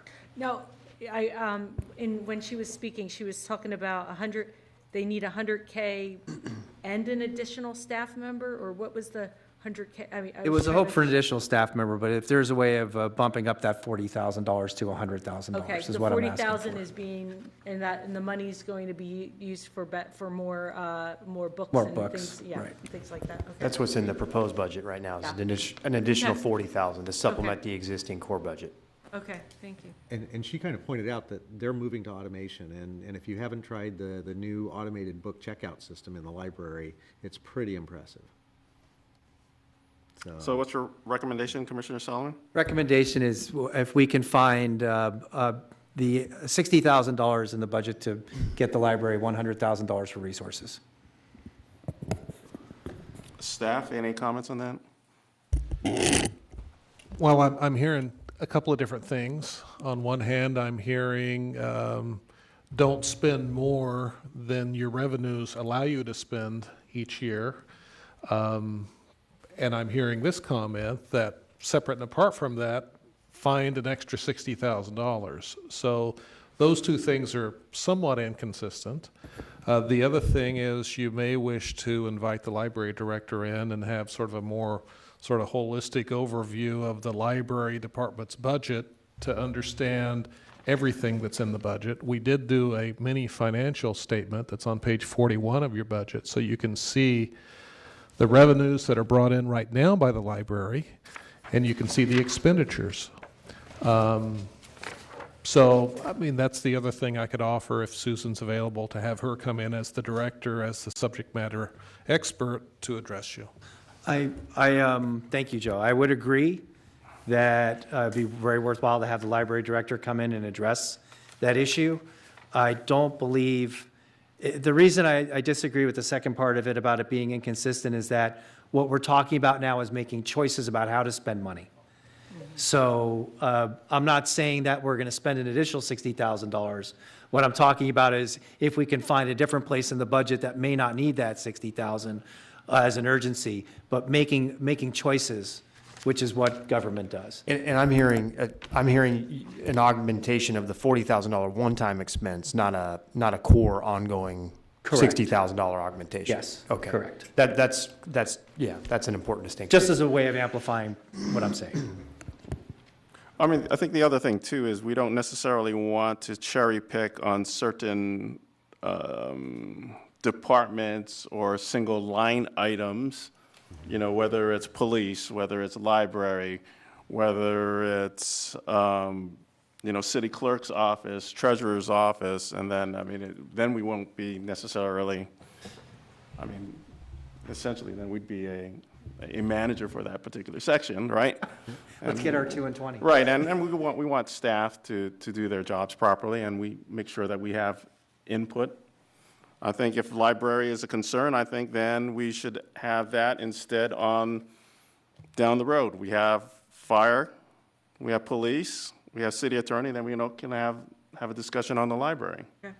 Well, just to be clear, I don't know if we're going to have all four of them I here don't for the 14th. No, that was not the intent. Okay. So let's put that first. And just to be extra clear, we can't, while Joe can ask the police chief, the fire chief, and the library director to pretty much be here whenever he would like them to be here, we're not going to be able to ask the same of Mr. Webb. That's going to be a request that we can pass along. We'll have to figure out if he's, one, willing, and two, when he's available to be present before you. Right, I think the idea is more so just to get a better idea of the budget for those three departments plus the library from a high-level perspective, get a little bit more finer details. At a future meeting, you know, we will have one of the four of these departments discuss with us regarding their budget. You know, whether it's this year or, let's just put it on the calendar for the next 12 months. I think if we get the numbers for the next meeting, like you say, the detailed numbers. Yeah, that would be and helpful. then, you know, and then, because we're going to need time to review those anyway, to formulate our questions, and then have them come at a future meeting, you know what I'm saying? Because I don't think it would be prudent to have them, you know, standing before us prior to us getting, you know, a review of the detailed numbers, you know. We can certainly get you that. I guess the question would be, to Commissioner Sample's questions, I think it might be helpful if the police chief were to hear to sort of explain how staffing works and the like, because I think those are questions, that deployment question I think he can answer on the cuff. So I mean, we'll certainly help him Yeah, I understand what think you're. the police, no, you're right. We had the questions here, you know, specific to the police operations that, yes, That might be helpful for your Yes. consideration as part of all this. Yes. In terms of giving you the supplemental information and at the more granular level for those departments, I think we can commit to getting you more detail on the variances for the personnel increases that you cited and helping you explain and help explain and understand that. If we're talking about kind of a department breakdown at all line item level and kind of a categorical. I think we should just concentrate on the personnel. Right. line. I mean, That's I kinda- don't know, yeah, if that's okay. I mean, because that's really where the costs are anyway. I mean, that's Yeah, I think we could probably come back maybe down the road, maybe if we're having one-on-ones with departments that can help them, they can explain you to their budgets, and maybe you get into that then, but maybe we stay focused on the variance side on the personnel Yes.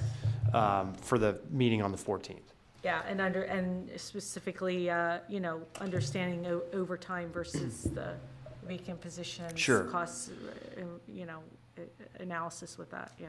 And one thing that, just to, as a foreshadowing, as it relates to overtime, some of those overtime issues are in part, it's not always at the discretion of the chiefs to assign overtime.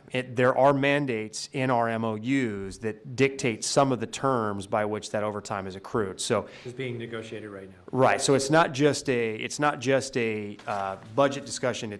There's also a labor association. Yeah, it would be, yeah, if we could understand what is the mandatory versus the discretionary part of it, you know? Well, they're that we- figuring that out right now. Okay, well, just based on history, I mean, we're looking at we're Historical looking at averages, that, okay. yeah. Well, there's some of it with the fire department. It's like in order to have a fire truck on the road, you have to have X number of personnel on that fire truck. Mandated, So, yeah. and Yeah, there's there's- not a lot of wiggle room in that. If Yeah, somebody minimum doesn't show up for staffing. work, Right, minimum staffing and minimum staffing is both an MOU-related issue as well as a basic safety issue for our employees as well, so. And out of respect for, we're talking particularly the police chief, the fire chief, and the city attorney's office. Out of respect for their time and our time, rather than trying to get each of them down here and have them do presentations or do Q&As or anything, does it make more sense for us to put together a subcommittee and simply go and interview them and then report back to our commission next month? Because I think we know what we're looking for. I think, you know, a counterpoint on that is that I think we each would like to hear the presentations Okay. rather than a report back. I would.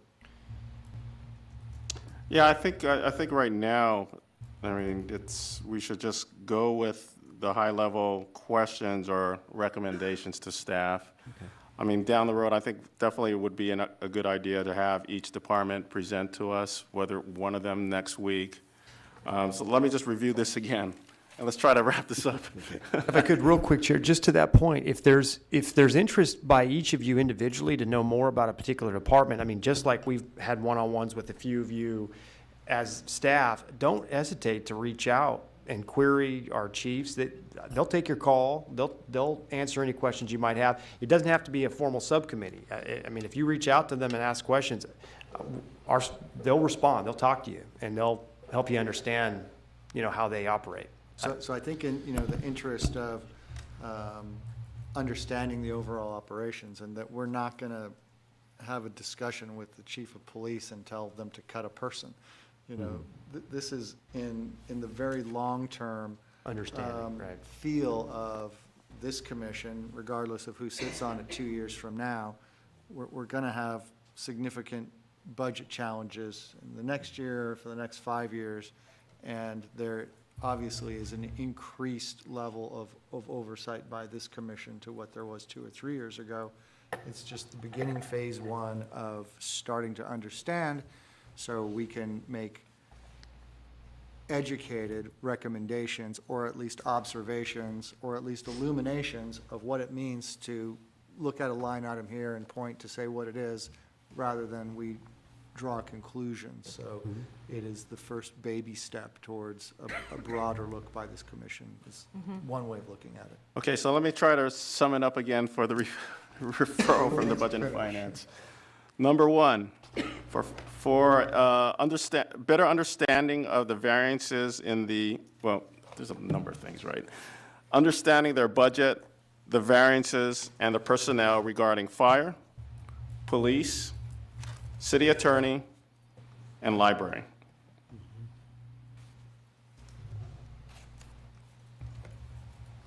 Item number 2,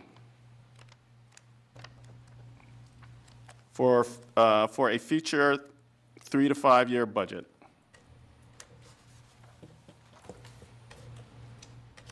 And I'm going to change this one. Item number 3, Or a 3 to 5 year forecast. forecast, Yeah. correct, sorry, forecast, yeah. That'd be scary.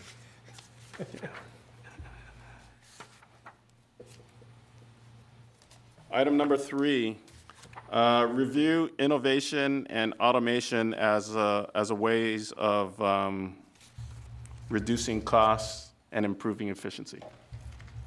And that's more of an ongoing request, right? Not a Jan 14? Yeah, ongoing. Yeah, or July 14, June 14.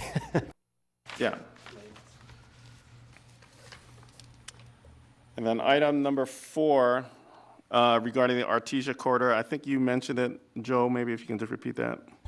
Sure. What would you? It was to, if it's funded as part of next year's budget, to hold off on any additional improvements until there's a report on the effectiveness on the first $100,000 that was spent. So, Yeah, that's fine. yeah. All right, we got 4 down.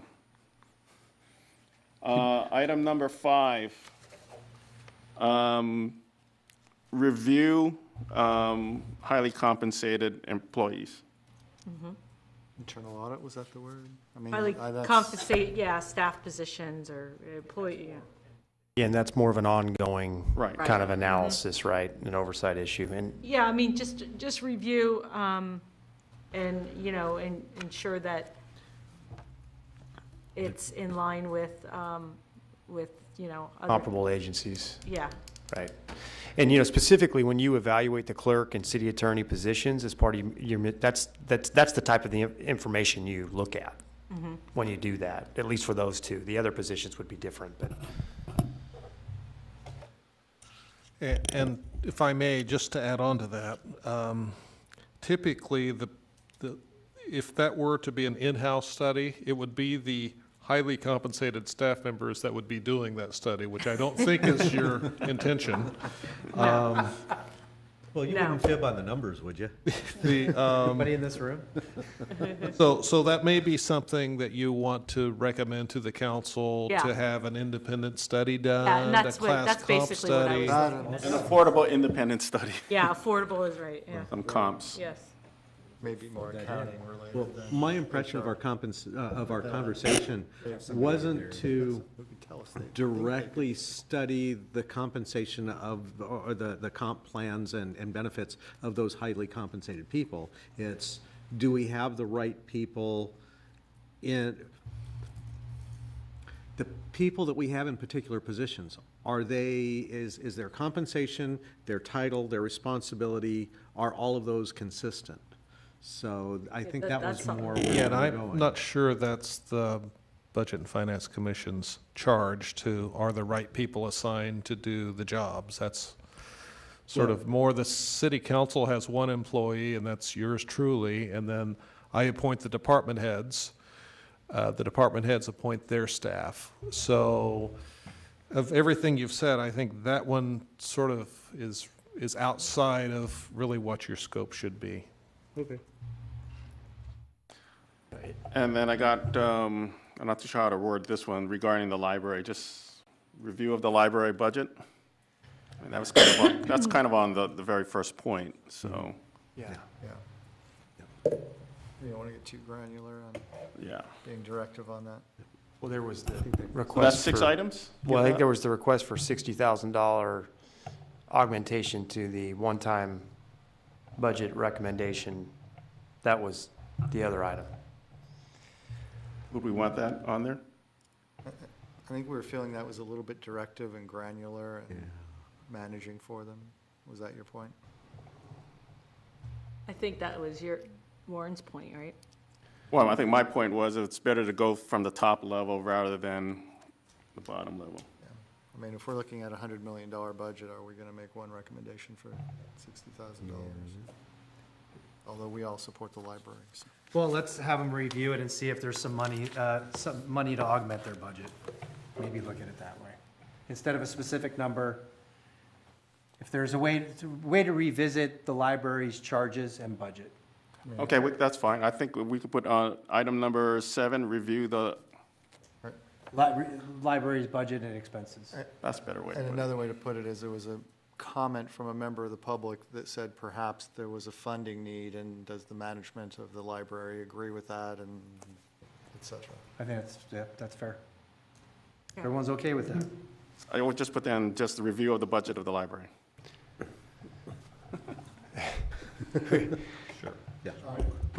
We won't ask you to go through it one more time. That's enough. It'll get worse? All right.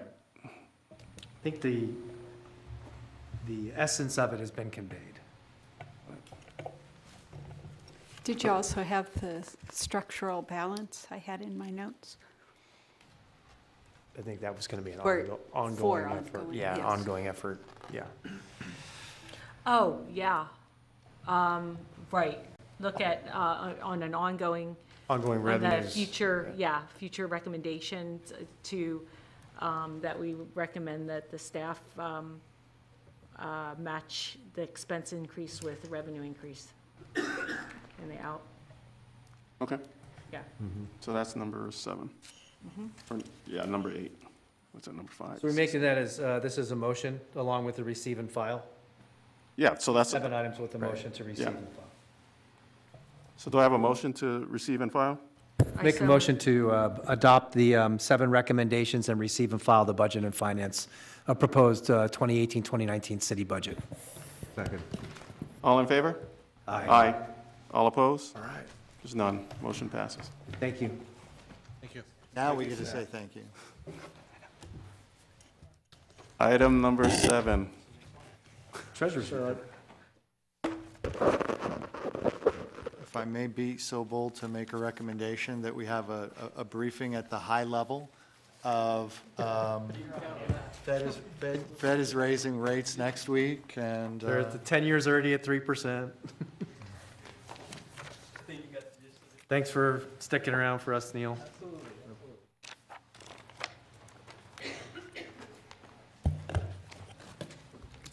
stick to the top couple points. We're on track. We're at X%, and our money's safe. Sure. So Neelish Mehta, Deputy City Treasurer. Just going to go over some quick PowerPoint presentation. I'm going to go over the investment reporting guidelines, quarterly performance, historical comparison, sector allocation, policy compliance, and trading activity. As you can see from this chart, safety, liquidity, and yield. And that's the order that we do our investment decision. We make our investment decisions on. So. Yep, we've seen those before. Yep. Seen it before, right? Yep. Yep. Okay, this is a new chart. It's been about 10 years, but now the 2-year T-note yield is higher than the S&P 500's dividend yield. So as you can see in the top chart, it's a little blurry. We are headed at a time when the rate spread is negative. So it's something to think about. 10-year T-note yield is heading towards a 10-year high, and the 2-year T-note yield, percentage yield, is also in the same situation. Next chart just shows a chart going back to 1980. Basically compares the global financial crisis that happened in 2007, and as you can see currently, the red circle, we're approaching that level. And so the question is, will the 10-year T-note yield continue breaking its long-term resistance, or is another crash crisis lurking?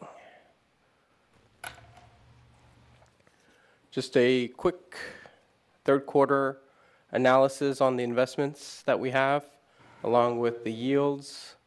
I broke it down here to make it a little bit easier to read. Our general fund balance, just under 4 million. We have a LAIF balance of 6 million, which was 12 million previously, and we reallocated the funds into other sectors. Commercial paper has had an increase to just about 6 million due to the higher returns, and treasuries just under 12 million. So our total investment portfolio is 88 million. The rate of return for the third quarter is 1.41%. As you can see, the LAIF yield has increased tremendously. We're at 1.5%. So that's a significant increase from the past quarters. Year to date, we have interest earned of just over 900,000, and from that, 2/3 of it goes into the general fund, just under 600,000. This is just a comparison chart of the 2016-17 numbers, and a year ago from this point, we had a LAIF yield of 0.79, so significantly improved, and the interest earned was 680,000, so we are already at 900, so the higher returns are reflected. This is a sector allocation based on diversification. Agency funds, 53%, Treasury, 13%, CDs, just under 3%, commercial paper, we're up to 7%, almost 7%, LAIF, 7%, and corporate, 17%. This is a chart of our laddered portfolio. We have just under 40% of our portfolio invested in 0 to 1 year investments. As you can see from this chart, our book yield has shown an increase. We're at 1.6% month end. Historical book values, as you can see from this chart, there was a dip. That dip was due to an 8 million decrease into CalPERS. And the remaining dip is just a normal cash flow that happens throughout the year. This is a policy compliance chart. I made it a little bigger on this. Weighted average maturity needs to be between 1.5 years and 2.5 years. We're currently at 1.72 years, so we're in compliance. Liquidity, less than 1 year.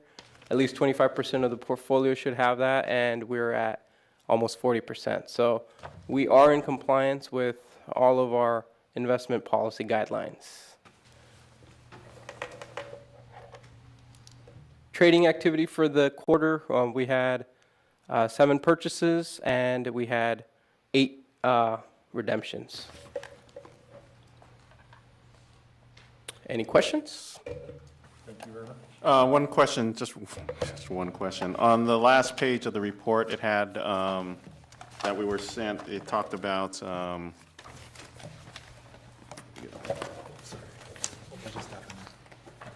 Yeah, if you could just explain the, this page, Niels? Which way? Just the very last page. Just explain what's the difference between affiliate trade and investment management. So I believe the $1,500 is the investment management fees? Yes, $1,500 a month. That goes to FTN investments. Yep. And then if you can explain what's affiliate trade and then the credit debit column. Okay, so if they place a trade using an FTN product, then they issue us a credit. However, in the last, I believe, quarter, there was no trade credit. So we had to pay the full $4,500. So just let's do an example then. So for the fifth line item, Freddie Mac, 1%, 2021, $2 million trade. Affiliate trade, 2,000, what's that? And then what's the 40? So they give you a credit of 45, 35? Are you talking about on March 30th of 2016? Yeah, so explain that to us. Yeah, so they issued a trade credit. So the $1,500 that we owe them on a monthly basis would be credited if they were to purchase a product through FTN, because they are not allowed to earn a commission on their own investment type. Okay, so what's the $2,000 right there on that line? that is the amount of the trade credit that we got for them making the trade for the 2 million. So the second to the last column is the amount that we would have owed them. So on a quarterly basis, it's 4,500. So as you can see, from 126, 129, and 131, of those three at the top, we didn't pay them the 4,500. Okay. All right. Questions, commissioners? Questions from the audience? Thank you, Niels. Motion to receive and file treasurer's report. Second. Second. All in favor? Aye. Aye. All opposed? None opposed? One more motion. Oh, we have to ask for Oh, referrals. number 9. Member items and referrals to staff for budget and finance. None. None, because we already gave one on the For the budget. item number 6. Make a motion to adjourn. Second. All in favor? Aye. Aye. All opposed? None. Aye. Good night, everyone. Thank you. Thank you all.